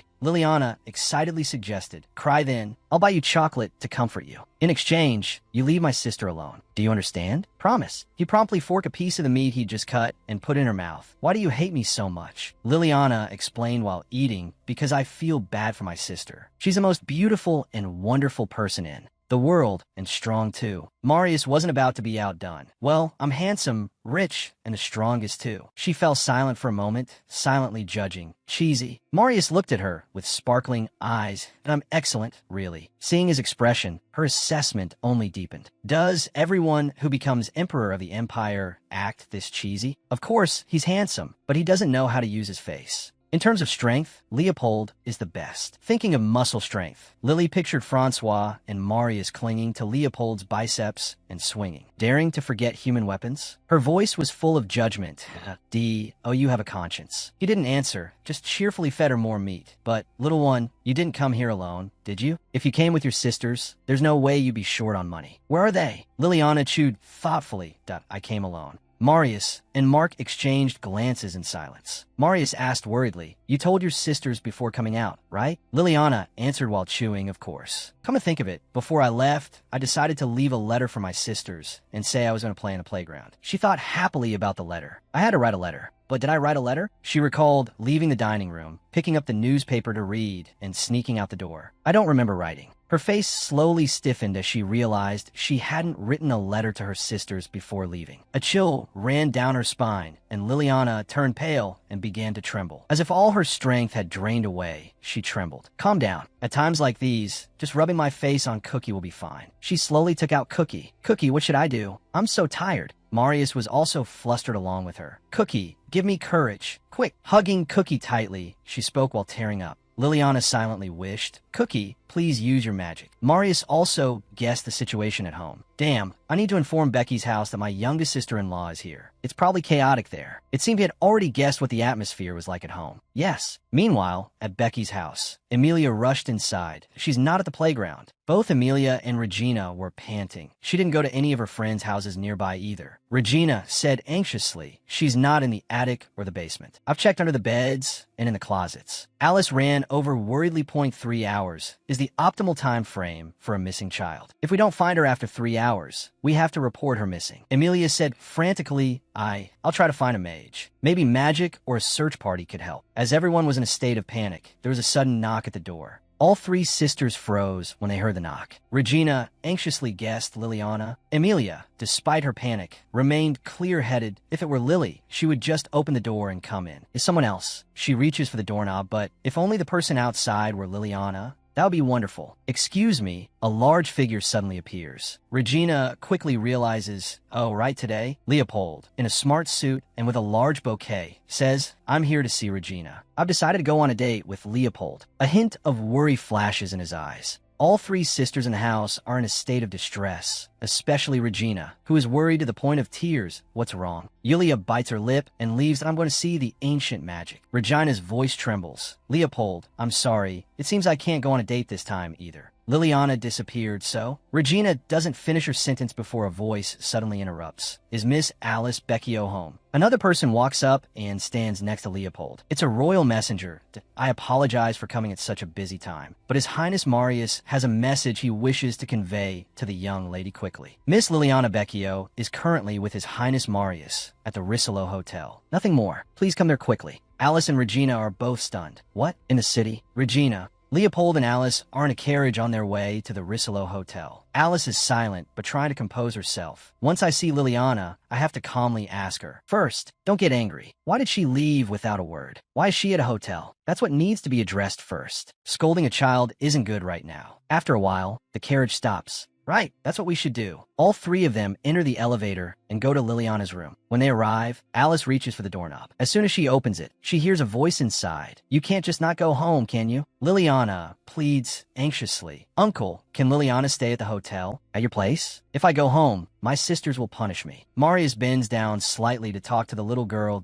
And oh, you left without saying anything, and your sisters are worried sick right now. Liliana is now even more panicked. You don't understand me at all, not one bit. My sisters are really scary. Just as she utters the word scary, her body freezes as she sees Alice arrive. Liliana stammers in fear, Sister Alice. Alice looks at her youngest sister, still reminding herself inwardly, stay calm. First, ask her why she's here. Liliana, seeing Liliana fearfully hiding behind Marius's leg, Alice continues to tell herself, be calm. Do you know how worried I was? But the composure she tried to maintain shatters upon seeing Liliana. She speaks while biting her lip, trying to hold back her tears. Liliana's face pales as she sees Alice cry. Sister Alice. Alice quickly grabs Liliana's wrist and pulls her out, crying. Alice shouts, you went out without saying a word to us. Your sisters were so worried about you. Seeing Alice cry and yell for the first time, Liliana tears up, her voice trembling as she says each word. I'm sorry. Alice seems to have been very worried about her, to the point that even someone as strong as her is crying. You went out alone, and what if something happened to you? What would we do? We've told you so many times, if you go out, you have to tell us. Regina, standing beside them, is also heartbroken seeing her older and younger sisters cry. Liliana sobs, Sister Alice, I'm sorry. Please don't cry. Alice, my second oldest sister, burst into tears, the sister who had never shown any weakness before. Last time, I acted on my own and got her hurt. The more I thought about it, the more my tears flowed. Liliana sobbed and rushed to hug Alice. Second sister, Regina, said anxiously, "Why didn't you listen to us?" I don't like it when Liliana doesn't listen. Hearing this, Liliana panicked. No, I love second sister the most in the world. Brother left because he was fed up with me. Sister, I'm sorry. What am I supposed to do if you abandon me too? Because of this. Liliana's voice trembled. So please don't abandon me. Liliana's words hit Alice like a slap. What? Alice froze, lost in thought. Abandon? Who would do that? Although she's my younger sister, I raised her out of love rather than obligation. I truly put my heart and soul into it. Regina, flustered, approached Liliana and scooped her up. Come here, Lily. Don't cry. My little sister is like my own daughter. How could I ever abandon you? Even raising her with love couldn't give her the feeling of security from parents? No, from the very beginning. Because I, Regina, holding Lily, glanced at Alice, sister. Alice's eyes widened at the scene before her. Alice stood up, her tone firm. Let's go. The sister who was always strong now calmly said, let's go home and talk. After a while, the sky gradually turned golden. Small houses near the sea were constantly being lapped by small waves. It's been 10 minutes. Marius approached and took the glass of water from Liliana's hand. The timeout's over. Liliana whimpered and snatched the glass back. Regina said it has to be 15 minutes. Is that so? Liliana didn't reply and drank all the water in the glass. He sat down beside her. Then I'll sit with you, little one. Little one, did you really come to the hotel because you hate me marrying your second sister? Liliana said softly, I was going to ask you not to marry second sister. He didn't get angry, but asked gently, you hate me marrying Alice? Liliana, her face covered in tears and snot, said yes. He asked why. Because I thought you would take second sister away. It was as if he had hit the nail on the head, as Liliana jolted. She said embarrassedly, It's been 15 minutes. Liliana wanted to go to the bathroom. Lily quickly put the glass down and ran off. Marius sat there watching her run away, disappearing completely. I must have hit a nerve. Liliana ran headlong, embarrassed. What did Marius know? Of course, he guessed right. Leopold is a man with sincere feelings. If he ends up with Regina, there's a high chance he'll come to Chauvantia. But Marius is the emperor. Living in the imperial palace makes it hard to see Alice, let alone immigrate. Second sister is more important than anything else. Liliana's footsteps gradually slowed. When people talk about their mothers, they usually feel warm. But for me, it's second sister's embrace. My parents are no longer alive, so my sisters are everything to me. If you all go your separate ways, I'll be living in a shattered world. Experiencing the loss of someone important when Andrea left was enough. Without realizing it, Liliana had run to the living room. Regina, her voice was so soft that Regina and Leopold, who were talking, didn't hear her. Leopold, I want to ask you something seriously. Don't feel pressured and just tell me. Liliana, still unaware, walked in and called out, Regina. Regina's lips moved. I've decided to follow my sister and live in the Empire. Liliana's eyes widened at this.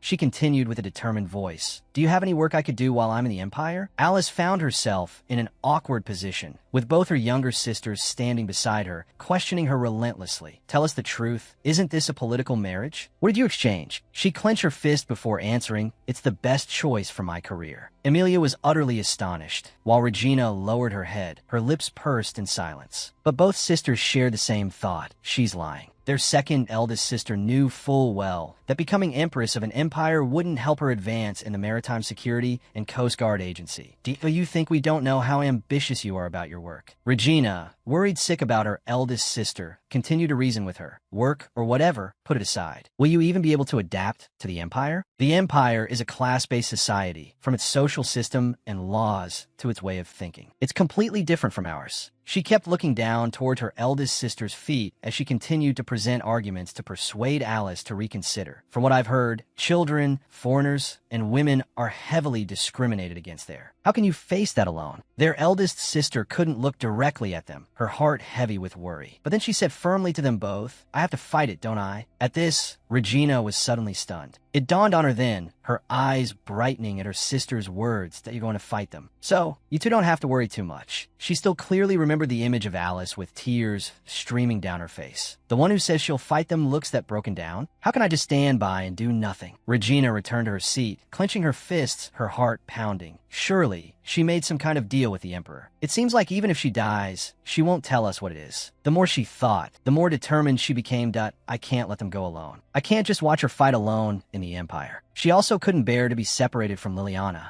Regina had made up her mind. She went to see a man to express the anxieties that were keeping her awake. I've decided to follow my sister and live in the Empire. She placed a hand on her chest, looking resolutely at the person opposite her.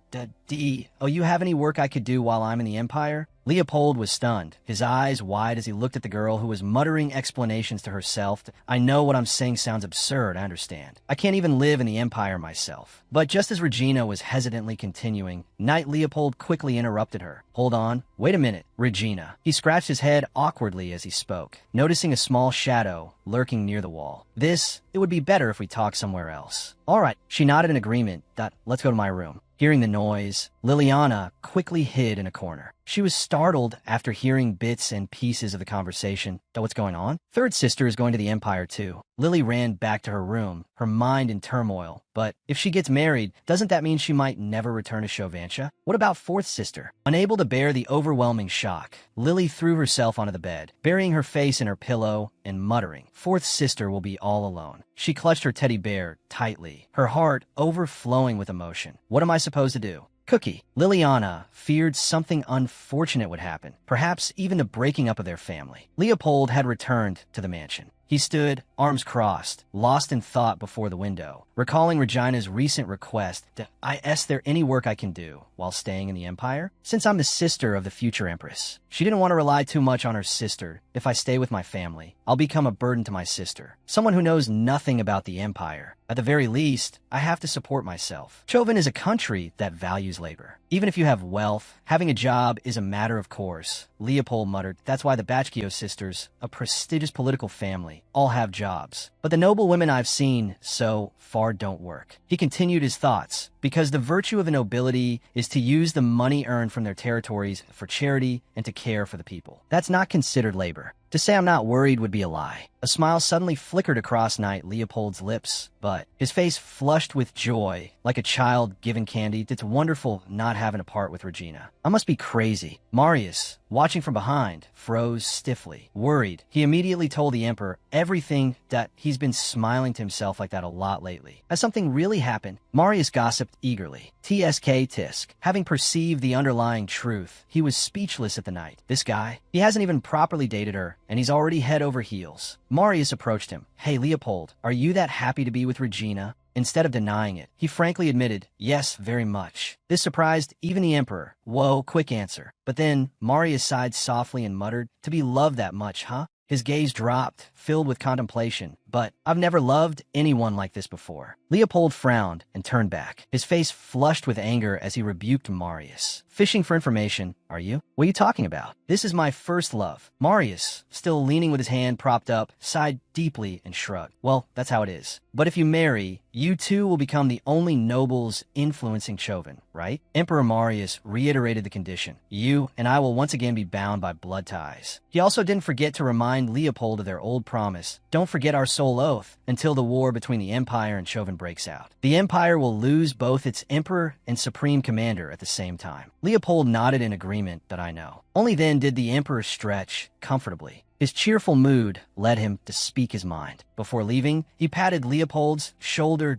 So, I hope you can become a couple with Regina. Marius's sudden change of heart made the Knight look after him with concern. The Emperor was also thinking about it. Even though I say that you, someone who knows nothing about the past, will find it suspicious. But I know your past, so I have no choice but to support you. Leopold spoke up, trying to stop the Emperor from leaving. Where are you going? He didn't answer directly, only giving a soft sound and abruptly opening the door to him. Emperor Marius glanced at the ring box in his hand and continued, I'll give it to her myself. Liliana's heavy sigh echoed again. She was still buried in her calculations, her head tilted, her hair a mess.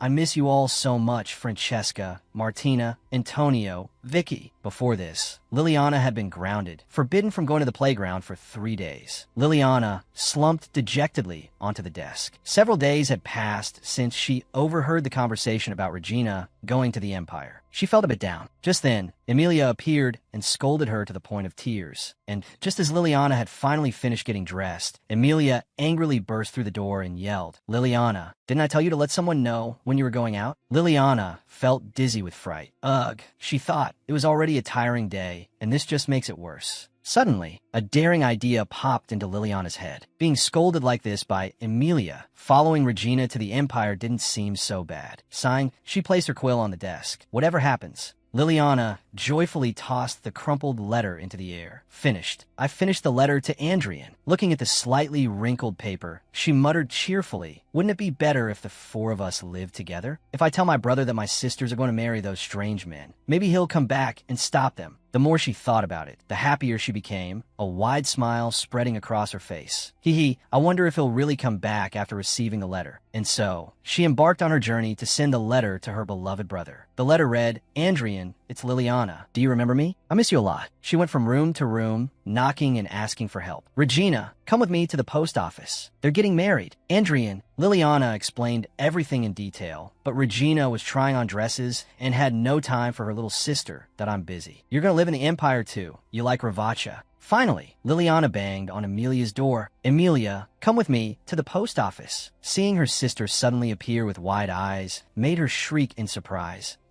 But Emilia agreed to go with her. "All right, let's go." The letter was full of spelling errors, but it contained everything she wanted to tell her brother. "Stop them." Emilia raised an eyebrow and announced some good news to Liliana, that I'll buy you something tasty on the way there. Liliana's eyes lit up like crystal lamps. "Really? Really?" Emilia laughed. "Of course. Have I ever lied to you?" Liliana nodded happily. "Yes, lots of times." Hearing this, Emilia froze, then immediately roared, "You mischievous little brat." Liliana paled and fled from her wrath. Wah! She ran out the door, terrified. "But it's true. It's so unfair." Just as the door opened, a pained cry came from outside. "Oof." Liliana stared in shock at the person before her. His hand was bright red, and he stumbled, falling to the ground. Ow. "Ouch. It hurts." Liliana gasped. "Marius." Emilia arrived, equally surprised. "What is Marius doing here?" He clutched his face, crying and wailing. "Ow, ow, ow. It hurts so much. I think you broke your nose." Hearing him say that, Emilia's face turned pale. "Oh." Marius continued to wail.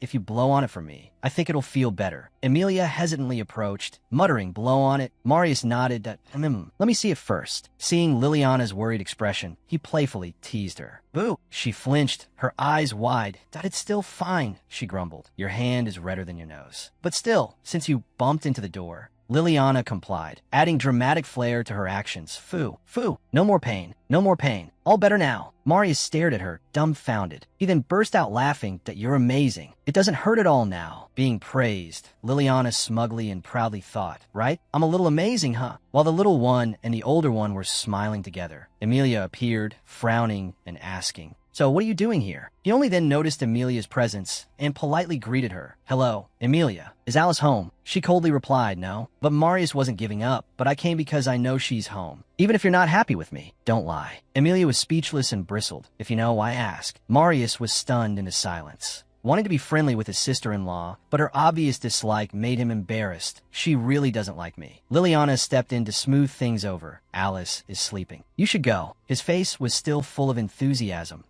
Alice is sleeping? Then I'll wake her up." Liliana shook her head. "No, you can't. Go home." The noise outside made Alice stir awake. The voices continued outside. "If you lie, you won't grow taller. Do you want to live your whole life as a small child?" Inside the room, Alice sat up holding her head, seemingly in some pain. "Ugh." She muttered, "That's better." Outside, the voices hadn't stopped, so Alice decided to make an appearance. She slowly walked down the stairs. "So no. If I lie, I'll live my whole life as a small child, and that's okay." She wasn't the least bit afraid of his threat. Of course. Emilia was getting increasingly bored. "Liliana, no need to answer anymore. Let's go." Alice reached the bottom of the stairs and peeked outside. "What's going on?" she exclaimed in surprise. "Sister." Marius was overjoyed. "What? Alice is awake? I came to give you the engagement ring." He explained his presence more clearly. "The engagement ceremony was skipped, so I wanted to give you the ring directly. Let's go somewhere nice to eat and talk." Hearing this invitation, Emilia wanted to warn her sister. "Sister." She glanced down at her younger sister, who was carrying a bag, and asked softly, "Liliana, are you going somewhere? Do you want to come with me?" Liliana clutched her bag, surprised by the offer. But just as she was about to answer, Emilia interjected, "No." Emilia frowned and grabbed Liliana's arm, pulling her away. "She's coming with me." Emilia quickly pulled Liliana away in a huff. "Let's go, Liliana." Liliana grumbled in annoyance. "Ugh, you never listen to me, even if it kills you." The two of them were moving away, and Alice still hadn't responded to Marius. Suddenly, Liliana shouted back, "Sister, don't play with that silly man for too long, and come home quickly, okay?" Alice's eyes suddenly became clear.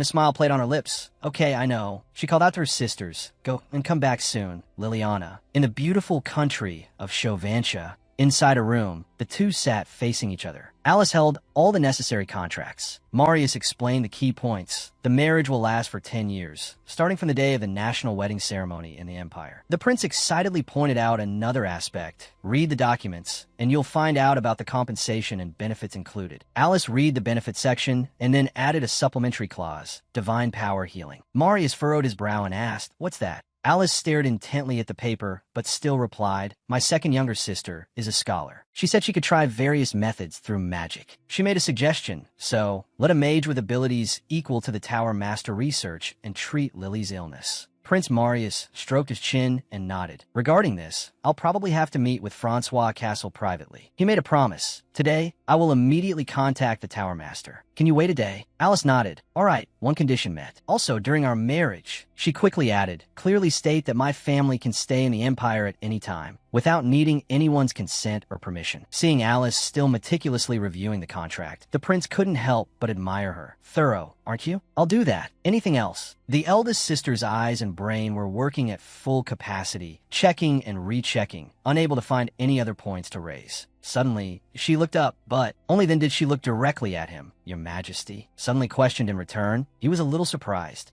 "Does your Majesty want to add anything?" Marius asked back in surprise that his eyes were fixed on her. His hand fidgeted nervously.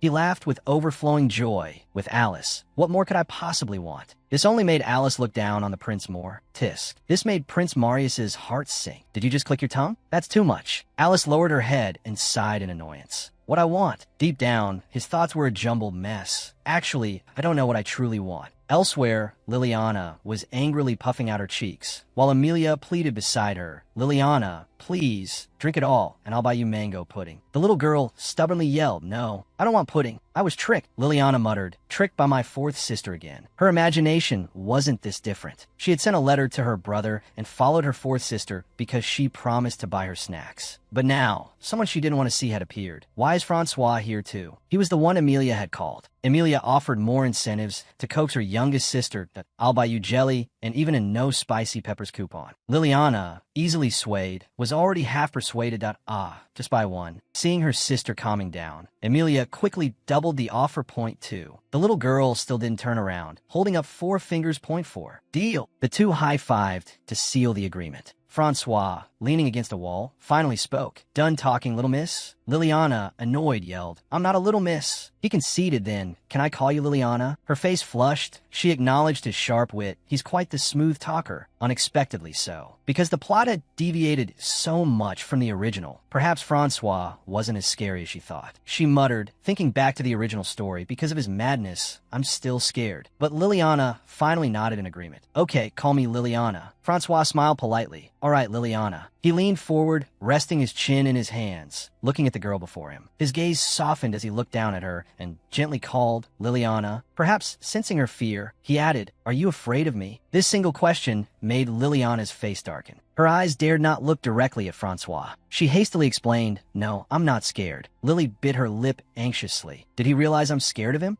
Amelia slammed the table angrily, reminding her to be respectful. "It's not him, it's Uncle." Regina chuckled derisively, provoking him. If he'd settled down when he was younger, he'd probably have a daughter Lily's age by now. He smiled on the outside, but inside, he seethed with anger. His face darkened as he poured a mysterious potion into a glass. After the magic is activated, you have to drink it within an hour. Even if it tastes bad, you have to bear with it and drink it, okay? Lily frowned, feigning indifference. He underestimates me. What she really cared about was, but he talks so casually with my sister. What's their relationship? The dark purple, bubbling concoction was pushed towards her. The little girl looked at the glass with trembling fear. Ugh, her arm refused to reach for it. "I still don't want to drink it. It tastes horrible. Maybe I should tell my sister I won't eat pudding and jelly anymore, so I don't have to drink this." She closed her eyes, refusing to drink, muttering to herself, "Why do I have to drink this?" Her hands trembled uncontrollably as a soft, plush hand reached out and gently patted them. Lily opened her eyes and looked ahead. A stuffed animal sat on the table. Her tear-filled eyes now sparkled like crystal balls. Wow, so cute. It was a gift Francois had prepared. He offered a condition. If Liliana tries her best and drinks it all, I'll give you this doll. She was overjoyed. Really? Of course, he nodded calmly. Looking at the soft teddy bear in his hands, she changed her mind. If I finish the drink, this will be mine. Lily hugged the teddy bear tightly, utterly delighted. She shouted to them both with boundless joy, I can drink it all. Emilia praised her. Ah, my little sister is all grown up. Francois echoed, that's right. Turns out Liliana is a very brave girl. Ahem. That evening, at the three sisters' house, Lily's eyes widened, her mouth agape in surprise. Lily, Emilia, come here, you're just in time. Regina gestured towards the man beside her. Lily, you know him, right? This is Leopold. He's the one who saved Liliana at the playground before. And Regina announced with a laugh to the whole family. From now on, I'm going to be dating Leopold. Emilia, still reeling from the sudden news, stammered, congratulations, but why so suddenly? She too was gaping in astonishment. But the news didn't stop there. What's more, because of that, I'll be going to the Empire with Leopold and preparing for a declaration of intent to marry. Behind them, Alice's head spun from these bold pronouncements. Emilia and Liliana were equally stunned, frozen in place. Lily glanced up at Regina, who looked about to explode. Her lips moved as if preparing a powerful verbal assault. Oh! As if understanding, Lily clutched her jelly tightly and lowered her head. Regina Baggio? Emilia, in her most exasperated tone, questioned her older sister, are you crazy? Leopold's face had turned pale, but when he glanced at the beautiful woman beside him, she still wore a confident smile as she gently reminded her younger sister, Emilia, to lower her voice, I'm not deaf, you know. Emilia, calm down. Why did you suddenly come to the Empire? Tell me the truth. The answer had clearly been prepared as she replied smoothly, because I don't want a long-distance relationship. Leopold is a good man, and I want to see him often. Anyway, she continued, I want to introduce my new boyfriend to everyone. Leopold introduced himself shyly. I still have many shortcomings. I hope everyone will help me. Lily, from the side, waved her hand dismissively. Emilia rushed over and grabbed her older sister's wrist. Regina, let's talk. But Regina refused immediately that I don't want to. Emilia's eyes widened in disbelief. Finally, she gave in fine, whatever. Alice, her face dark, remained seated on the sofa. Oh, whatever you want. Emilia angrily slammed the door shut, creating a loud bang. Regina watched her go, annoyed, her hand clenching into a fist. Then she turned to Lily, who was trembling beside her. Little one, that doll, it's the first time I've seen it. Did Emilia buy it for you? Lily clutched her teddy bear, one hand holding Jelly's paw up in a wave that, oh, a handsome mister gave it to me. Still frightened, she softly asked Regina, but Sister Regina, are you really dating Mr. Leo? At her question, her older sister bent down and nodded. Yes. Little one likes Mr. Leo too, right? Her face flushed immediately as she replied, MHM, I like him. He was better than the previous ones. She still remembered those strange men. Regina's previous boyfriends were all carriage drivers with shit for brains. So, I'm very happy that she's with Leopold. Even if he knew Sister Regina's secret, he wouldn't make her sad. Suddenly, she recalled the scene she had overheard earlier when Regina had asked Leopold for a favor. Because of this, she felt something was amiss. But at this moment, Alice, the eldest sister, finally spoke. Are you two serious? But Regina simply nodded. Yes, I'm serious. Lily suddenly cried out in fear. Sister Regina, then you won't come back to Chauvantia with me? Leopold bent down slightly and asked her, Liliana wants to stay in Chauvantia. Liliana, she replied, startled, but her wide eyes clearly saw her eldest sister behind her, holding her head in her hands, looking distressed. But on the hand supporting her eldest sister's face was a dazzling gold ring. Lily seemed to understand everything. Liliana, the words she was about to say were swallowed back. She no longer felt any joy. She mumbled, turning back to her room, that I'm going to sleep now. This isn't fun anymore. Wanting to stay in Chauvantia was only natural. The warm climate and beautiful beaches could be found anywhere. There were cheap, juicy lemons. There were her friends and her memories with her family. Lily's heart ached, and she burst into tears. It's all here. She returned to her room, tears streaming down her face, and eventually drifted off to sleep. That if I were an adult, I could have said something to my sisters, right? Jelly. 10 more years until she became an adult. Tears of pain still lingered in Lily's eyes. I have to sleep for about 3,650 more nights. Not 100 nights, but 3,000 nights. The morning of a new day in Chauvantia. Sunlight streamed onto the bed. Emilia pulled the covers over her head, muttering, what's with this light? She suddenly fell silent for a long moment, tossing and turning under the covers. What's with this light? Emilia startled awake. Blood rushed to her head. Panicked, she cried out, there should be curtains in my crazy room. Where am I? Just then, a voice spoke up nearby. Awake already? She froze for a moment, her hair a mess. Emilia turned her pale face towards the seated figure. It was Francois, sitting leisurely and drinking tea. What? What the hell happened? Seeing her stunned expression, his eyes turned melancholic as he asked, "What do you mean, what? Don't you remember?" Her face was a mixture of bewilderment and fear at the man's cryptic words. If I remembered, would I be acting like this? She brought a hand to her head, trying to recall the events. Remember, Emilia. Yesterday, after we left the house, we drank together like a couple of hooligans. Drank and, Emilia seemed to remember everything, burying her face in her hands, unable to look up. Finally, she tried to brush it all off. Whatever happened, let's just pretend it didn't. But Francois wouldn't let it go, insistent on bringing up the past. That's quite the dismissal. Do you prefer a simple life? Even though she was in the wrong, Emilia still wanted to argue. So what? Do you want me to compensate you? Or take responsibility? Francois nodded casually. Of course. You have to take responsibility. Her usual recklessness gone, she gulped in fear. He tossed a shirt, stained crimson with wine, onto the bed. Huh. Emilia picked up the shirt, dumbfounded. Even more shocked when Francois announced, "This shirt, made of high-quality silk, is worth 15 gold pieces." He scowled, coughing as he recounted the previous night's events. "You got dizzy and then threw up all over me. It was really disgusting." Hearing this, Emilia just chuckled, her eyes sparkling mischievously. She tossed the shirt back at him, replying boldly, "Well, you should have said something sooner. Why the hesitation? Including interest, that'll be 16 gold pieces." "Okay, you really underestimate me. As long as nothing else happened, right?" Francois's expression suddenly turned serious. He told her something as she prepared to leave. "The Emperor contacted me. He asked if I could help maintain your sister's health for the next 10 years. The way the Emperor and your older sister look at each other, this is clearly a marriage of convenience." "I know." She still got up to leave. "You also see that my sister will face many difficulties establishing her position in the Empire, right? Isn't that obvious?" Francois acknowledged that a woman who isn't of royal or noble blood becoming empress. "Do you think the imperial nobles will just stand by and watch?" Fully dressed and with her bag in hand, she stood with her hands on her hips, speaking angrily. "MY's sister is incredibly stubborn. Nothing will change her mind, especially when it comes to Lily's health." Hearing this, Francois slumped, sharing his concerns. "She's certainly chosen a difficult path. It's not that I don't understand, but..." Emilia trailed off, frustrated. He poured out a single pill into his hand. He offered it to her, muttering to himself, "This damned pill doesn't help much. Still, it's the best I have right now." But Francois seemed lost in thought. As Emilia pondered her sister's predicament, she heard him make a proposal. "Let's make a similar contract. I will help your sister and you. After 10 years, you will help me in return." Emilia looked at him appraisingly and asked, "After 10 years? What kind of help will you need?" Suddenly, her eyes widened in alarm. His face took on a frightening expression. "Just endure a few more years. As for what kind of help, you'll find out then. To achieve that, preparation is crucial." That morning, Lily received a letter from her beloved older brother.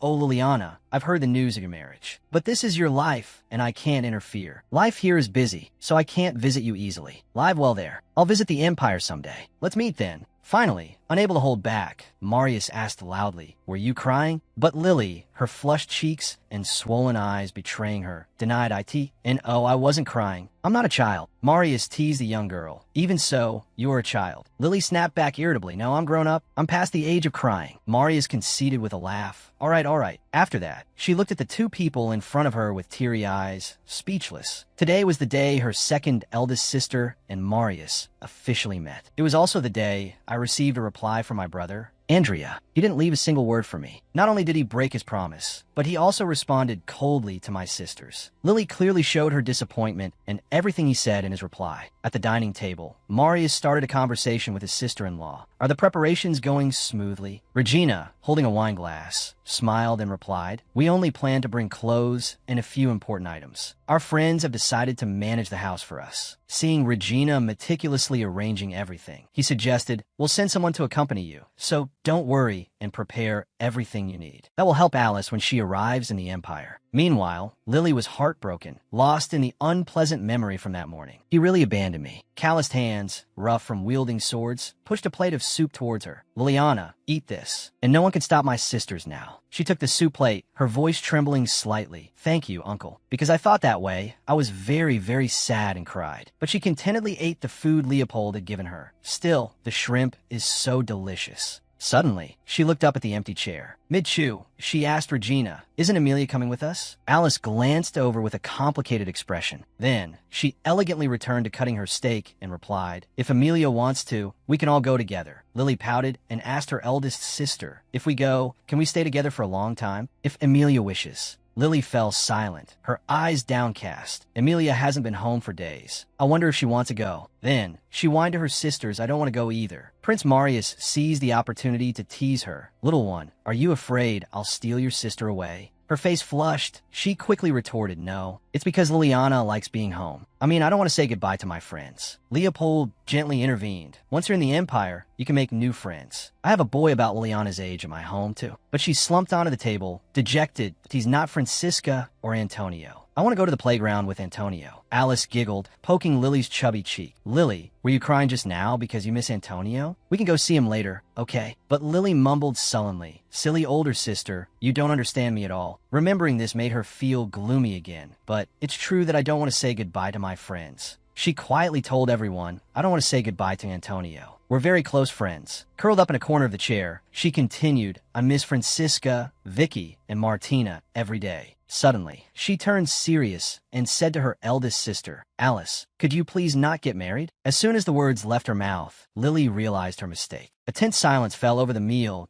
"Oh no," she thought. Her hand started to tremble. I spoke out of turn. "This is bad." Lily slumped over the table in distress, muttering anxiously, "At this rate, Alice will hate me too." Prince Marius broke the uncomfortable silence, rescuing the self-reproachful Lily. "It's sad to have to say goodbye to your friends, isn't it?" Lily's eyes welled up. She didn't dare look up at him. "But there are lots of interesting things in the Empire," he said, leaning closer to the younger girl. "Until then, could Liliana wait just a little longer?" This made Lily even more surprised. Marius was taking her side. When she finally looked up, she was taken aback by his unusually serious expression. "He teases me every time we meet. He's a dangerous tyrant," but seeing her stunned silence, Marius furrowed his brow and asked, "Do you dislike me because I tease you every day, Liliana?" She shyly turned her face away. "That's not it. I still like Uncle Leo more, though. This is so sad." But inwardly, she felt somewhat comforted. "I knew it. He's a good person after all." Alice glanced worriedly at her youngest sister, while Marius continued to try and win her over. "If you come to the Empire, I'll give you delicious food every day, beautiful clothes, and buy you a mountain of toys." Regina chimed in, "On your birthday, I'll let you see fireworks and magic shows," and suddenly, Marius dramatically pulled Leopold into the conversation. "Uncle Leo will carry you on his back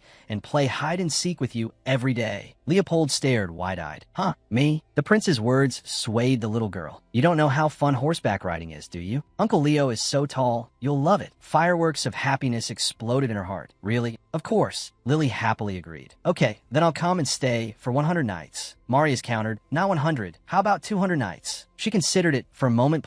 200 nights is a lot, but caught up in her excitement, she quickly concluded, "But okay, 200 nights. Prince Marius nodded in agreement, not forgetting to remind her, all right, you promise to live in my house, okay? You understand?" Lily nodded vigorously. "Yep, I understand. I definitely won't betray my sisters for bribes. I'm doing this because I think it's best for everyone. I'm serious. Absolutely no bribes." Then, the day before leaving for the Empire, Lily comforted the boy who was crying his eyes out. "Don't cry, Antonio. Even though we're parting ways, we'll always be friends." Antonio wasn't easily consoled, but the little girl burst into tears. "If you go now, I won't be able to see you anymore." Antonio had come after hearing the news of her departure. Lily had to admit it was true, but people couldn't just live however they pleased. Antonio tearfully mumbled back, "Even so, I want to play with Liliana every day." Liliana nodded in agreement. "Me too. I want to play with Antonio every day," but she glanced at the blue sky over Javancia, her eyes suddenly gleaming as she pondered. Lily exclaimed, "Are we best friends? Even if I go there, I can just write letters, right?" Antonio, his eyes swollen from crying, looked up at her. "Really? Will you really write letters?" Lily nodded, patting her chest. "Really?" Antonio's tears began to subside, leaving only sniffles. He slowly held out his pinky finger. "Then promise." Lily immediately linked her pinky with his. "Okay, I promise." The two sat under the green tree and made their vow. "Oh, lemon tree fairy, please let our friendship last forever." Laughter replaced the sadness and tears of their impending separation. "Liliana, you promised. Even though we're parting ways, we'll still be best friends, you know?" She sat in the palanquin, looking back one last time. I promise to write to Antonio every day. All our memories together will stay. So everything will be okay. She sadly returned to the carriage, gazing at the remaining scenery through the window. Her eyes were fixed outside, on the undulating blue sea and the horizon, the lemon and olive trees standing tall as they passed. Beautiful houses made of white bricks dotted the landscape. She gazed wistfully outside, taking one last look at her beloved homeland, Javantia. Now that I'm leaving, when will I return? Will these cherished scenes from my 6 years of memories be forgotten as I grow up? Lily looked up, tears welling in her eyes. Even though I'm scared, but goodbye, Javantia. The carriage gradually moved away from the city. Today, I'm going to the Empire. They, too, had set sail on a large ship. Inside the cabin, Alice glanced towards the bed. She softly called, "Lily, aren't you hungry?" Lily sat up, rubbing her stomach, and said to her sister, "I think I'm a little hungry." She placed her 2 jelly toys on the bed and tucked them in. It's almost lunchtime, so try to hold on a little longer, okay? Lily turned back to Alice and pleaded, "While I wait, can I go outside and look around?" Alice nodded, but didn't forget to remind her, "Don't go far, and don't go anywhere unfamiliar without permission." Lily obediently replied yes. The sky was as vibrantly blue as it was back home. She stood at the edge of the ship, looking around. In the distance was the beautiful land of Javantia. Lily gazed nostalgically towards the receding shoreline. Further and further away, Javantia.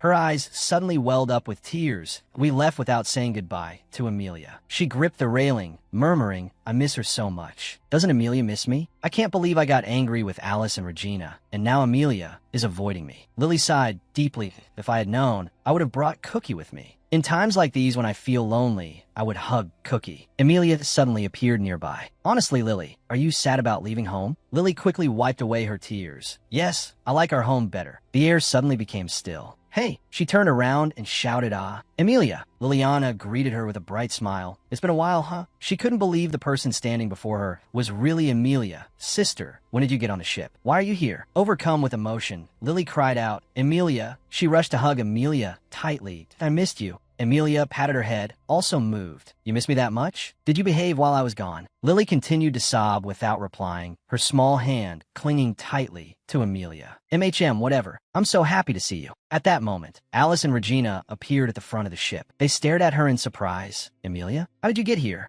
Amelia laughed. "Let me explain. From now on, I'll also be working in the Empire. I quit my job and applied to be the Tower Lord's assistant." The 2 older sisters were stunned by the casual announcement. Yes, I was given special permission to board the ship. Alice's eyes suddenly became sharp and intimidating. "What? Even in the Empire, I should live with my family, shouldn't I?" Amelia said. Frightened, Lily huddled closer and buried her face in Amelia's side. "I'm happy Amelia is coming with us. But what's going on?" Amelia smirked. "Or do you hate living with me?" This caused Liliana to burst into tears. The atmosphere between the sisters had become gloomy before they even reached the Empire. She mumbled, remembering her close friend, Antonio. "Dear Antonio?" In the clear blue sky, the face of the little girl appeared, echoing Liliana's heartfelt plea. "I miss you too, Lily. Take me back to Chauvantia." Earlier, at the newspaper office, Amelia's departure for the Empire was considered a great loss for Chauvantia. She could have just taken a long leave of absence. She was still packing her belongings at her desk, a box overflowing. "How long do you plan to stay there that you're submitting your resignation?" After finishing, she turned to her boss, Few. She confessed honestly, after thinking it over, "I'm still worried about letting my sisters and niece go alone." Her boss agreed. That's understandable. Alice is definitely getting married for political reasons, and Regina is going along to support her. Amelia smiled. "You fool. Do you think I don't know what you're thinking?" She scolded Regina internally. She thinks she's decisive, but Regina can't imagine how difficult it is to love a man from a different background and culture. She sighed dismissively. "Isn't it too reckless?" "Even so, aren't I moving to a better workplace?" Her boss nodded in agreement that it's truly fortunate. To ease the awkward atmosphere, her boss added, "Since you're going, learn all their interesting techniques." Amelia replied with a sly grin, "Of course, I'll learn. I'll take full advantage of the Empire. Just you wait." The next morning, her 2 sisters and niece would board the ship to leave for the Empire. Francois Castle's intimidating face was still fresh in her mind. "I don't know what he wants from me." But Amelia wasn't afraid. "But I'll show him our hearts are equally dark, and then I'll use him to my advantage." The ship finally arrived at its last stop, the Empire. The splendor and magnificence here left Liliana awestruck. "Wow," she exclaimed, her cries of amazement growing louder with each new wonder. Look, seeing the child's excitement, Alice grew worried. Liliana, it's dangerous. Sit properly. Prince Marius, who was traveling with them, looked at the awestruck little girl with a proud and satisfied expression at him. Liliana's eyes grew increasingly enchanted. This is the Empire. It's completely different from Chauvantia. From the 6-story buildings, a rarity in her homeland, to the ornate building decorations and the people in their unusual attire, Lily was captivated by the grandeur of the place. Everything was wonderful. After a week-long journey, we finally arrived in the Empire. 2 carriages followed each other back to the Imperial Palace. The first was Sister Alice's carriage, with me and Marius. Following behind was Sister Regina's carriage, with Sister Amelia and Leopold. Life on the ship was so boring, I wanted to go back immediately. Lily was excited, but now that they had arrived, she didn't think it was bad at all. However, she also noticed Alice's demeanor that, of course, Sister Alice probably doesn't feel the same way. Alice always has that serious look on her face. The day Sister Regina showed up, Sister Amelia and Sister Regina had a huge argument. Regina loudly questioned, "As soon as we arrive in the Empire, you're going back to Chauvantia? Your expertise is in heterogeneity research. How can you suddenly switch to studying magic at the Magic Tower?" Amelia, of course, didn't back down, retorting sharply, "You should be saying that to yourself. Seriously in love with someone you haven't even had a proper date with? And then immigrating to the Empire? Who's the crazy one here?" Regina continued to defend her seemingly fabricated love. "I like Leopold. I truly like him, and I don't want to lose him. Besides, life in the Empire won't be easy. How can Sister Alice take care of Lily all by herself? Liliana isn't very healthy either. That's why I'm coming along," Amelia replied indifferently. Liliana had overheard this conversation while hiding under a table. During a game of hide-and-seek with Marius and Leopold, she felt a pang of sadness. "I didn't expect to be so heartbroken by the words I overheard from Sister Amelia." Regina continued to persuade Amelia to return. "I'll take care of Liliana. Go back to your research. Isn't that what you enjoy? Amelia, please." At this point, Amelia couldn't stand it anymore. She angrily gritted her teeth and glared. She shouted, "That's ridiculous. I'm studying abroad to gain more diverse knowledge. I've long wanted to research the intersection of heterogeneity with divine power and magic. Now, I just want to unravel that mystery. Stop making useless assumptions, Regina." Hidden under the table, Lily sobbed softly. Sister Amelia cried, and so did I. I know my sisters love me, but I can't help but constantly feel insecure. Maybe everyone feels burdened and bothered because of me. She didn't dare make a sound, afraid her sisters would find out. So she just cried silently and wiped away her tears. I also want a mother, a brother. That night, I couldn't think of anything else. Liliana recalled the past, which had been half-healed. Even so, Leopold had let her ride his horse, and Marius had played with her and comforted her, so her mood had improved. Her eyes lit up as she thought of Leopold. I'd become best friends with Leopold, then happily climbed back onto the seat to look out the window. Marius cried out in alarm, "No, look, this little one. She can't sit still. I can't let her do as she pleases." He rushed over and scooped her up. He gently placed her on his lap. "Compromise, all right? Isn't this a better view?" Her eyes still sparkled with delight as she looked outside. Oh, Marius joined her in admiring the scenery. "That it's wonderful, isn't it?" Liliana nodded in agreement.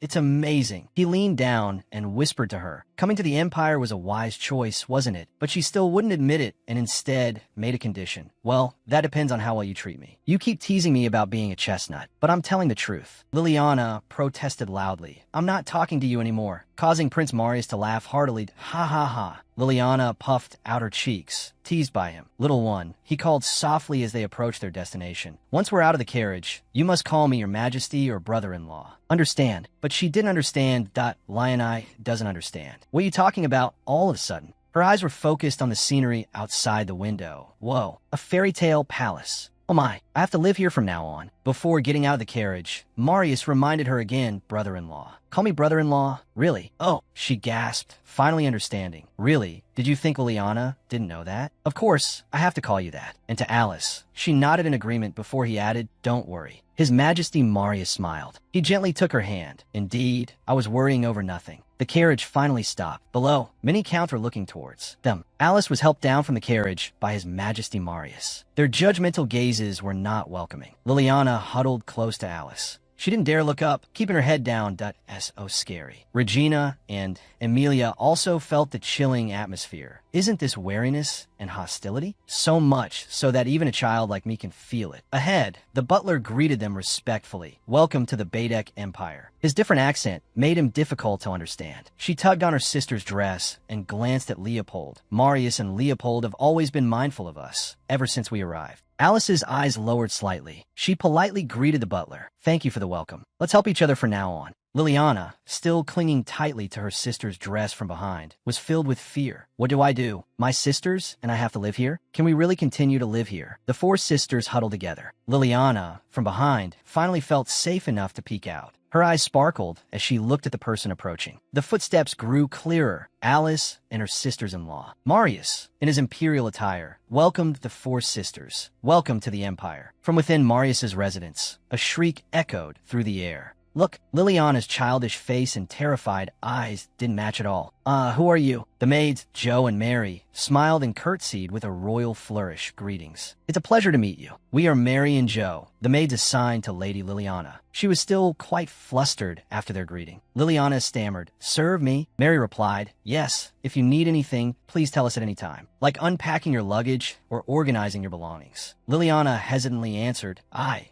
can do that myself. You can go to my older sister. Joe smiled and said, Lady Alice already has her own maids. Liliana was completely at a loss for what to do. Her face flushed crimson.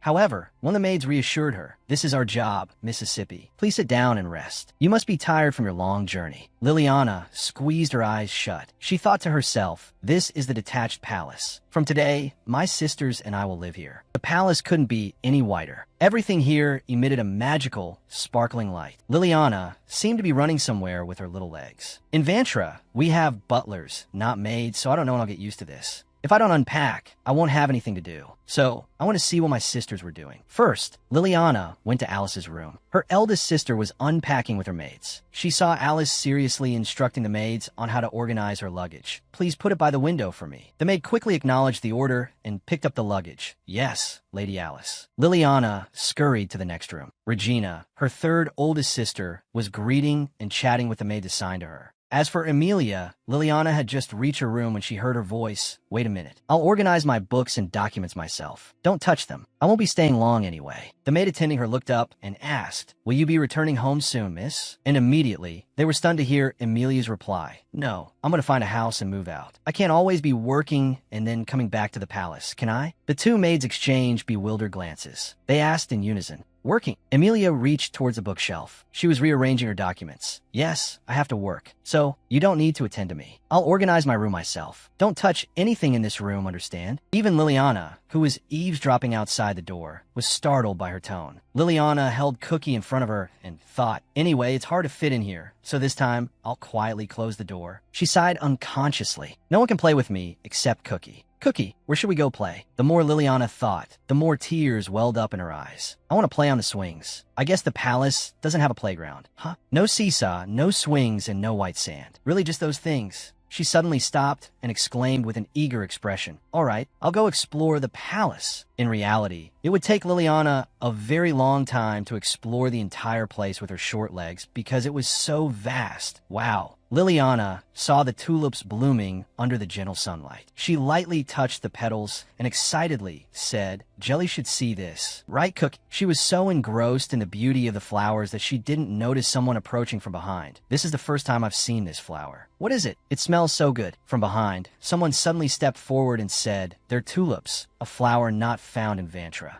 Liliana startled and turned around. Seeing that the person behind her was Leopold, she happily shouted, Uncle Leo. Liliana rushed forward and hugged him tightly. Did I miss you? Did you miss Liliana? Leopold smiled and returned her hug. Of course. Even if I didn't, I'd still come find you. You must be bored, right? I see you're out here all alone. Liliana nodded repeatedly. Young, my sisters are all busy, so no one is playing with Lily. But why did you come to find me? Leopold told Liliana, my younger brother is also bored, so I thought it would be good for the two of you to play together. Liliana clearly hadn't expected Leopold to have a younger brother, let alone one her own age. Younger brother? Leopold replied, That's right, a younger brother, the same age as Liliana. Catching the key point in Leopold's words, Liliana's face immediately lit up. The same age. She thought to herself, so, a friend then. I've been feeling lonely without any children my age to play with. Liliana looked expectantly across from her. What kind of child is he? Being Leopold's younger brother, he must be a stiff child like a potato, right? Leopold's younger brother walked towards them. Liliana was still lost in thought, wondering what he'd be like when her eyes suddenly changed. The boy's figure was deeply imprinted in her beautiful blue eyes. Whoa. EGA appeared before her. He looked at her with his usual arrogance and indifference. Deep down, Liliana was shaken.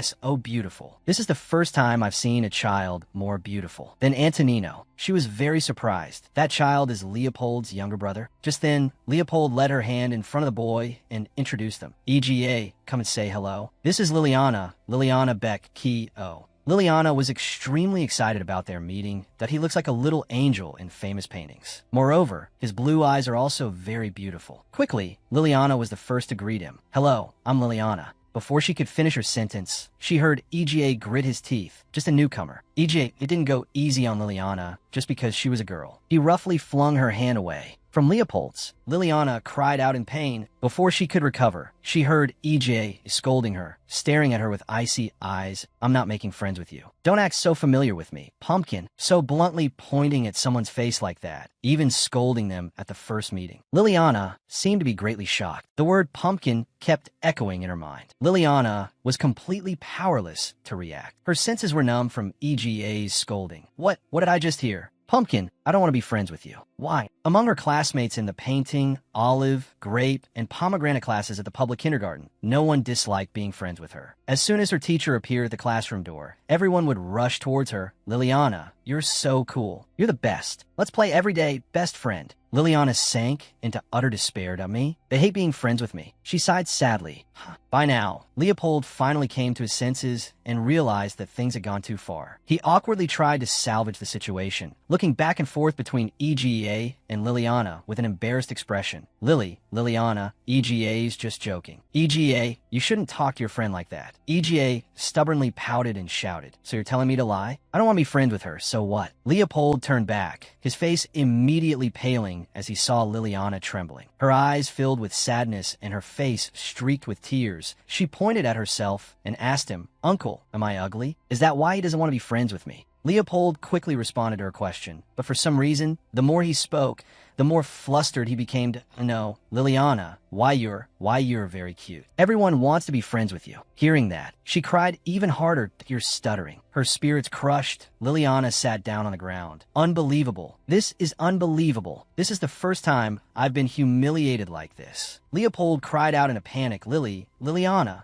Liliana looked up at EGA with resentful eyes, crying as she berated him. What's your problem? What makes you so great that you don't want to be friends with me? What did I ever do to you? EGA remained incredibly arrogant, even scoffing and turning his head away. The light in Liliana's eyes gradually faded, replaced by resentment and hatred. Sisters, I'm sorry. I tried to make friends and get along, but it didn't work. She spoke weakly, causing EGA to flinch. What the? An aura of animosity surrounded Liliana as she growled at EGA. You're such an asparagus. What's your deal? She secretly regretted giving in and letting EGA walk all over her. I messed up from the very first button. Now, it was EGA's turn to taste the bitterness of being scolded, and even worse than before. Asparagus? Is that all you can think about? Both Leopold and EGA were blown away by Liliana's rising fury. She shouted with all her might. You're like a piece of seaweed floating on the ocean. EGA stammered, unable to form words. Seaweed. Liliana stuck out her tongue and made a face at him. That's right, seaweed. Bleg. EGA started to get angry at being scolded by Liliana. Hey, you're the one who's like seaweed. You stupid pumpkin. Leopold had to rush over and hug him tightly, fearing the outbreak of World War III. EGA, calm down. EGA, of course, couldn't accept such a silly nickname. He squirmed, wanted to jump down and confront Liliana. Let go of me. She called me seaweed. Liliana, from below, mocked him. Ooh, he called me seaweed. EGA's eyes turned red with anger. Stop mocking me. Liliana was smiling again, backing away and waving at EGA. Stop mocking me. Asparagus seaweed. I'm leaving. EGA struggled, yelling as Leopold restrained him. Let me go. Today I'm going to turn that pumpkin into a watermelon. Get back here, pumpkin. Liliana ran away, giggling victoriously. You think I'm going to stand there just because you told me to? You idiot. I'm still so naive. You should have befriended me when I asked. Too bad. We won't be seeing each other again. However, fate had other plans. Leopold led Ije to Marius to greet his esteemed guests. Ije, say hello. This is Alice, who will marry me, and her sister Regina. I heard Amelia already went to the magic tower. Seems she really left. And this is Liliana. She too gaped in astonishment at seeing EGA there. She thought, the world really doesn't work the way I want it to. Marius, sensing the awkwardness, exclaimed,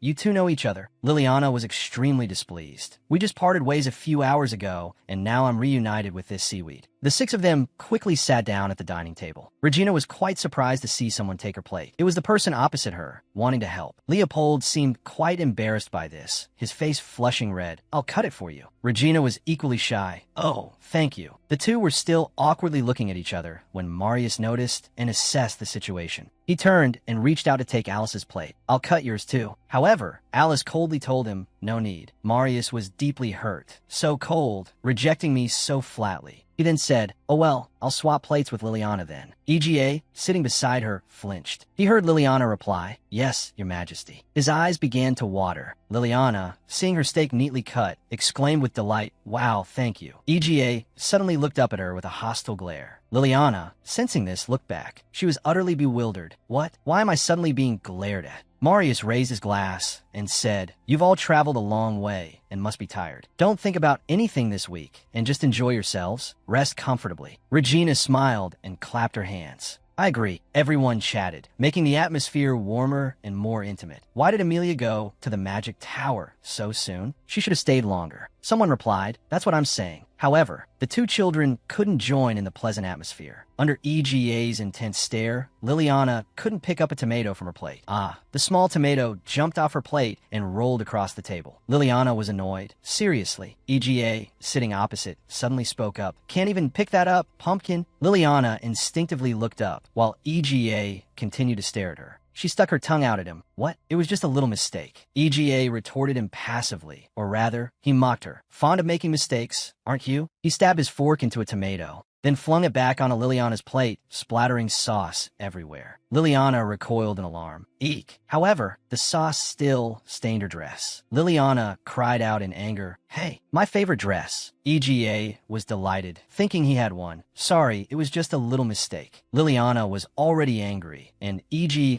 mimicking her words, only fueled her rage. Liliana stabbed her fork into a potato on her plate with considerable force. She threw it at EGA, just as he had done to her, and he dodged. He scoffed and teased Liliana. What are you doing? Liliana, having failed to hit EGA with anything she threw, was furious. Ugh, why can't I hit him, that annoying boy? Suddenly, she stopped her vengeful actions, embarrassed by Leopold's worried look. She closed her eyes and reminded herself, no, if I get pulled in by the seaweed, I'll lose. Liliana began her ritual of mental cleansing. Cleanse the mind, peace from within. Just as the ritual reached its final stage, someone suddenly kicked Liliana's knee. Her composure shattered in that instant. Thud. Looking at the chair opposite her, she saw, as expected, that EJ was no longer there. He had climbed down and was now provoking her from under the table with a few kicks. Seeing this, Liliana's eyes widened, her anger reaching a boiling point. She yelled with all her might, EJ, I absolutely hate you. When everyone else had left, Regina, her older sister, looked at Liliana and said, Liliana, aren't you overreacting? EGA is just trying to be friendly. Alice, her eldest sister, agreed. That's right, he's very polite and kind of my friends. Liliana cried out in frustration. He's only like that with you too. Tears welled up in her eyes. He called me spinach and corn. Her sisters giggled. But those are cute and delicious. What's wrong with that? Liliana exploded. They're not cute, and they're not delicious. Lately, every time we meet, he glares at me. The last meal was a disaster. It ended up a complete mess. He's Uncle Leo's brother. Why is he so mean? Her question interrupted Regina's sipping of her tea. Regina corrected her younger sister. To be precise, he's a cousin. Liliana asked in surprise, a cousin? Regina replied, yes, Marius. No, EGA is the son born from the marriage between Uncle Leo's uncle and the Emperor's aunt. Liliana tilted her head unconsciously and replied, oh, I see. But why is he at the Imperial Palace? Regina smiled and answered, he goes back and forth between the palace and Uncle Leo's house. Now that Leo and His Majesty have returned from Chauvantia, he'll be staying here for a while. Liliana sighed wearily, ugh, this is tiring. Alice spoke up, now that I think about it, EGA has a different last name than Leopold. Do you know why? Regina replied, about that. After Leo's father inherited the title of Duke, Gunther, EGA's father and Leo's father's younger brother, married Princess Elizabeth and received the title of Duke Janbonu. The surname was changed then. Alice lowered her head and replied, is that so? I heard he lost his parents when he was young. Growing up among his older brothers must have been very difficult for him. Liliana was about to take a bite of her cake when she suddenly stopped. She widened her beautiful eyes. Liliana asked her sisters, EG, it doesn't have parents either? Alice nodded.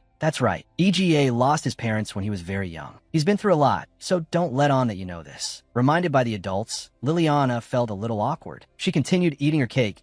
Oh, I see. After the argument at the restaurant, I occasionally ran into EGA. Come to think of it, he always sticks to Leopold. And every time I appear, he glares at me as if he's afraid I'll steal his most precious toy. But Marius is his older brother, so why does he always follow Leopold around? Liliana suddenly thought of something. She spoke, causing her two older sisters to freeze. I grew up with you too, and it wasn't hard at all. Alice looked at Liliana with a surprised expression. The two of them looked at Liliana and then heard her say, I'm very happy living with you too. EGA is also happy living with his uncles, right? Cookie is happy living with you too, right? She offered a piece of her cake to Cookie. Here, Liliana suddenly looked up as her two older sisters abruptly stood up. In the blink of an eye, Liliana was sandwiched between her two sisters like a burger patty. Alice exclaimed, where did a child like Liliana come from? Little sis, live with us for a long time, okay? Liliana shrieked. I can't breathe. Let me go. Regina called her name in an affectionate voice. Liliana. She was quickly granted the privilege of returning to her room. Liliana complained to Cookie, my sisters are so dramatic. Cookie didn't even get to eat anything, and we had to come back already. Liliana yawned repeatedly, feeling quite tired. She quickly climbed into bed. So sleepy, I'll just sleep for a bit. However, just as Liliana flipped back the covers to climb in, a giant pumpkin suddenly appeared. Liliana jumped, startled awake. The pumpkin seemed to be testing her patience. Liliana gasped in astonishment. Pump.kin. She glanced out the window and immediately saw a head peeking in.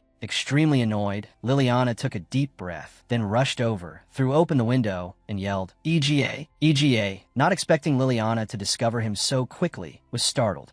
Cookie suddenly became a weapon in Liliana's hands to attack. EJ, you pest. EJ weakly defended himself. Ow, stop it. Liliana yelled again. EGA, you waterbug, stag, beetle, praying mantis. EGA yelled back. If I'm a waterbug, then you're a monkey. Liliana pursued him relentlessly, determined to corner him. Wah, EGA, I won't let you get away. Stop right there. EGA ran as fast as he could, not forgetting to tease her.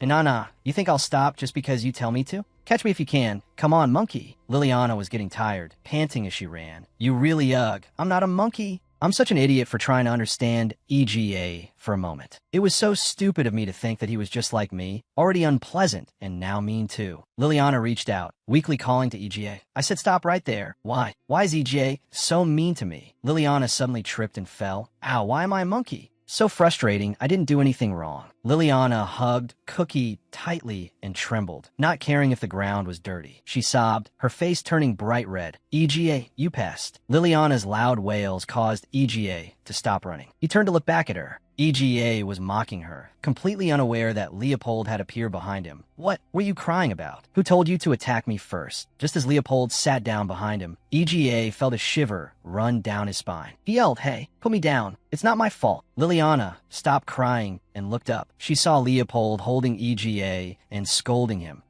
You mustn't make your friend cry. EGA protested. He started it. Liliana started crying again, wailing, no, EGA started it. Seaweed head. You call me pumpkin. EGA yelled back. Well, you call me seaweed first. He was stunned to see Leopold walk over and pick Liliana up. Leopold soothed her gently. Liliana, don't cry. Are you hurt anywhere? Liliana sobbed. I'm hurt inside. EGA's eyes suddenly glistened with tears. He heard Leopold say to Liliana, it's okay. EGA wants to be friends with you. That's why he did that. Liliana buried her face in Leopold's shoulder. She peeked at EGA. However, she was surprised by his next action. Huh? What? EGA, he started to whimper. Why? His blue eyes filled with tears, his expression utterly heartbroken. Liliana was bewildered. He's making that face again. Liliana started to call out to him, but then saw EGA turn and run away without looking back. Leopold also turned around, surprised to see EGA like that. EGA, what's suddenly wrong with him? Liliana wondered, why does he look so sad, like he's lost the whole world? As dusk settled and twilight descended, whispers could be heard. Cookie, this won't do. Cookie was nestled in Liliana's school bag. She was excited to do something helpful that we're going to see EGA right now. I can't sleep because I'm worried about him. He's 6, just like me. I have to know why he's making such a sad face. Since he's sad, even if he calls me Pumpkin this time, I'll let it slide. If he takes my present, he might even cry and ask to be my friend. However, there was a big problem hindering her, but I don't know where EGA's room is. Somehow, I made it to the palace next door. I don't know where EGA is. Liliana scolded herself. I'm such an idiot. She decided to lie down on the stairs that it's been a few minutes since I started waiting for someone to pass by. Anyone will do. Please appear. They say if you wish hard enough, it'll come true. Liliana faintly heard voices from behind the stairs. That someone's here. Speak of the devil. Finally, I can ask where EGA's room is. However, the next word she heard stopped her in her tracks. Forget it. You're going to marry his majesty. I don't know how picky she is, but I'm already tired of working. A maid and a footman were gossiping about Alice. Cold demeanor. Did you see her whole family tagging along? Since her sister is going to be empress, they flocked to the empire to enjoy the perks.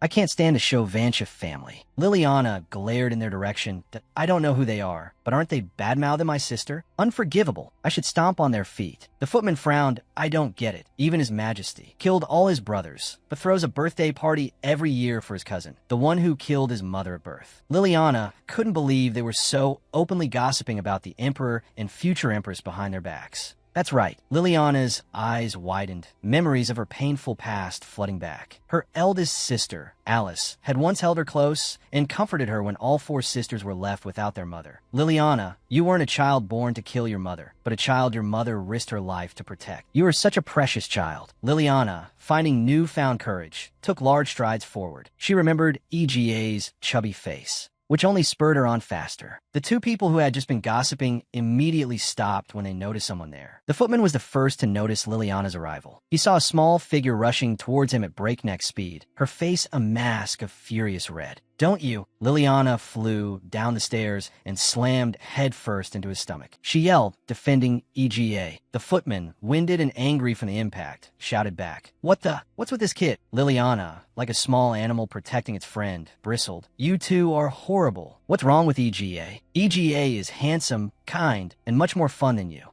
She kicked him hard in the shin. Then, losing control, she continued to berate him. You're mean. You're not even real adults. I hope your eyebrows fall out. Liliana recalled her sister's words. They say EGA lost his parents too. The footman was clearly furious. He gritted his teeth, hissing, You little. Liliana continued her internal monologue. EGA is just like me, a precious child. The footman grabbed Liliana's wrist and, without hesitation, threw her to the ground. Liliana cried out in pain. Hey, the footman roared. I've had enough. Who do you think you are? Liliana landed hard on her bottom, her head spinning. It hurt. The footman seemed like a violent man. He lunged forward, intending to teach Liliana a lesson she wouldn't forget, to punish her perceived disrespect. The maid beside him stopped him. No, don't hit her. Henji, she looks familiar. Isn't she that child from Chauvantia? His anger had reached its peak. He disregarded any potential consequences, focused only on the present. Get out of the way. Even if she's the future empress's family, she still needs to be punished. No one will complain if I discipline a disrespectful brat like her. Liliana's face paled with fear. The maid still tried to intervene before it was too late, but the footman suddenly sneered. Besides, isn't she the jinxed one? Liliana, stung by his words, started to cry. She heard him taunt. Let her go running to her sister. Who's going to believe her? As long as you and I keep our mouths shut. Liliana saw the footman raise his hand again to strike her. And you know it too, don't you? She instinctively raised her arms to shield herself as he cursed. You savage brat. You hit me first. At that moment, the palace doors burst open and a voice boomed. Who dares cause a disturbance in the palace? The footman froze. Seeing that the newcomer was none other than EGA, they began to feel afraid. Little Liliana looked up at EGA. The 2 servants stammered. Where? Your Grace. EGA roared furiously. Working in the Imperial Palace, and you dare lay your hands on a distinguished guest from Chauvantia. Do you not know who you serve? People like you deserve to be flogged. Give me your names. The male servant was clearly frightened.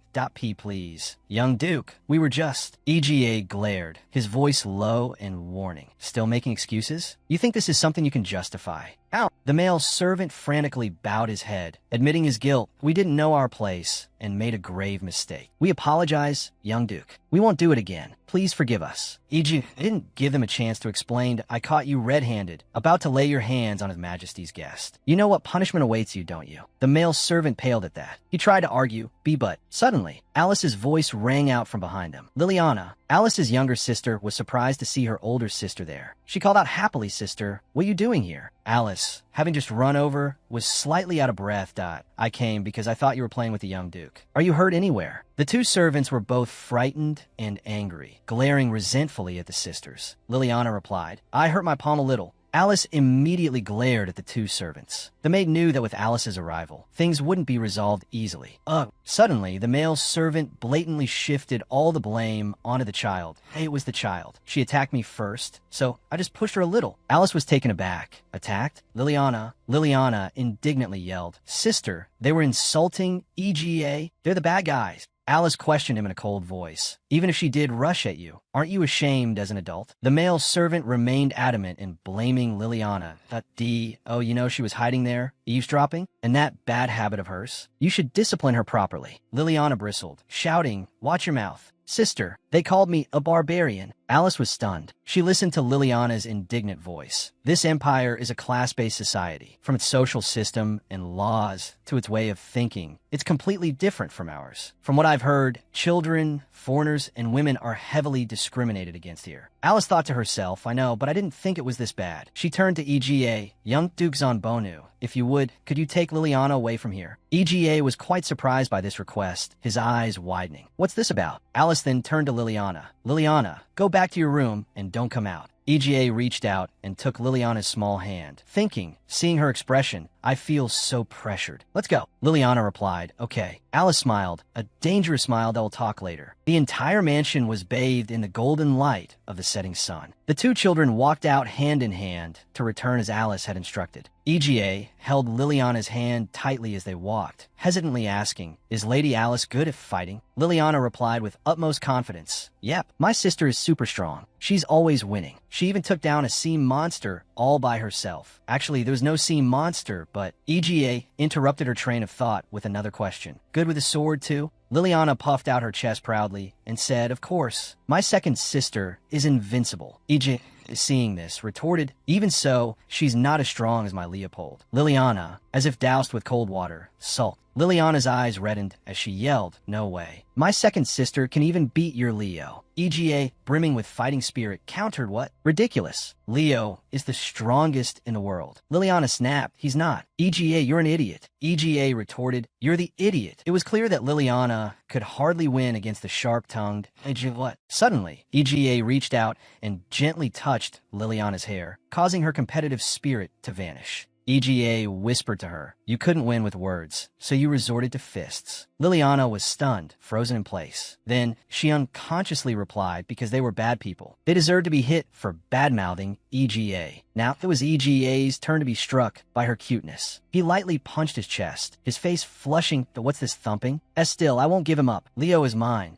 Liliana looked bewildered. "What are you talking about?" "Leo is my third sister's." She dashed off, not forgetting to tease, "EGA, you really are an idiot." EGA chased after her. "What? Why am I an idiot?" Liliana giggled. "Because you don't know anything. That's why you're an idiot." Anyway, I think I've become a little closer to EGA. That evening, at the Imperial Palace, someone suddenly apologized. "The commotion this afternoon was entirely my fault. I truly apologize and feel ashamed before you, Alice." She quickly suggested, "You should apologize to Liliana." He hastily bowed his head, his face reddening. "Yes, I will apologize to Liliana personally." Seeing this, she hurriedly added, "I apologize as well. We aren't officially married yet, so I didn't have a right to punish them, but I did anyway." Hearing this, he joyfully affirmed, "You are my fiancée. You have every right." Alice said nothing, bowing her head slightly, and unconsciously recalled the scene. Meanwhile, Marius remained silent, lost in thought. The disrespect they showed today reveals the Empire's discrimination and prejudice against Chauvantia. If Chauvantia criticizes the Empire as nouveau riche warmongers, the Empire calls Chauvantia barbarians. The atmosphere in Chauvantia is completely different from the Empire. Barbarian is also an insult used when someone eats raw shrimp, lobster, similar crustaceans, and other strange ingredients. Even before the Bacchio family arrived, they looked down on and scorned Shovancha. They act this way even knowing she will be empress. Even if she ascends to the throne, those who don't acknowledge her will surely be the majority. The road ahead is long. Thinking this, Marius suddenly realized something. He spoke up. Although the language is similar, the cultures are different. So, Alice, you will face many difficulties. After dealing with my siblings, I need to consolidate my imperial power, so I can't focus on the situation within the palace. From now on, I will pay closer attention, but I can't promise that things like this won't happen again. Alice calmly replied, I've considered that, so it's all right. However, you need to put everything back in its proper order, including the matter of a young duke, Zanbono. Marius froze. He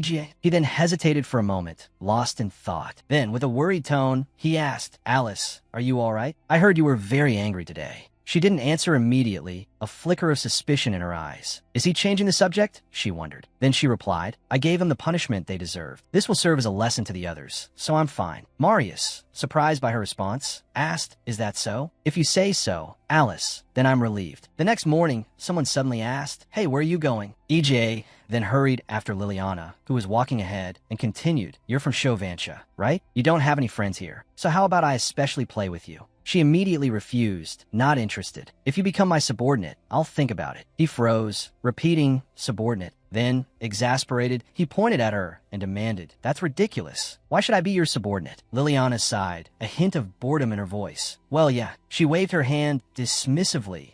If you don't want to, then forget it. I have to go back to my room and play dolls with Chelly and Cookie. Seeing her walk away so readily, he rushed to grab her hand. Wait, he asked, puzzled. You wanted to play with me, so why the sudden change? She closed her eyes and frowned slightly. Think back to what you said earlier. That was then, this is now. Become my subordinate, and I'll consider it. He continued to question her. But what does playing have to do with being a subordinate? Liliana blushed slightly as she explained, A boss needs to value their subordinates, and subordinates need to be loyal to their boss. So, you have to become my subordinate if you want to play with me. Seeing EGA's bewildered expression and the question marks practically floating above his head, she thought to herself, See, even explaining it doesn't work. After that incident, EGA started hanging around me. Today as well, he was peeking through the door while I was eating with my sisters. If he suddenly comes to play with me, isn't he threatening me? My face is all red. He asked me to play, but behaves so strangely. EGA really is a weird kid. Having thought this, Liliana narrowed her eyes and asked, EGA, don't you have any friends? His face paled as he looked at her, stammering, You? Then he insisted loudly, What are you talking about? Of course I do. At his vehement denial, she immediately concluded to herself, He doesn't have any, huh? A little pathetic. Sighing in resignation, she offered, There's no helping it. I can't play with you, but you can play with me. He stared at her, dumbfounded. What? She continued wearily, What?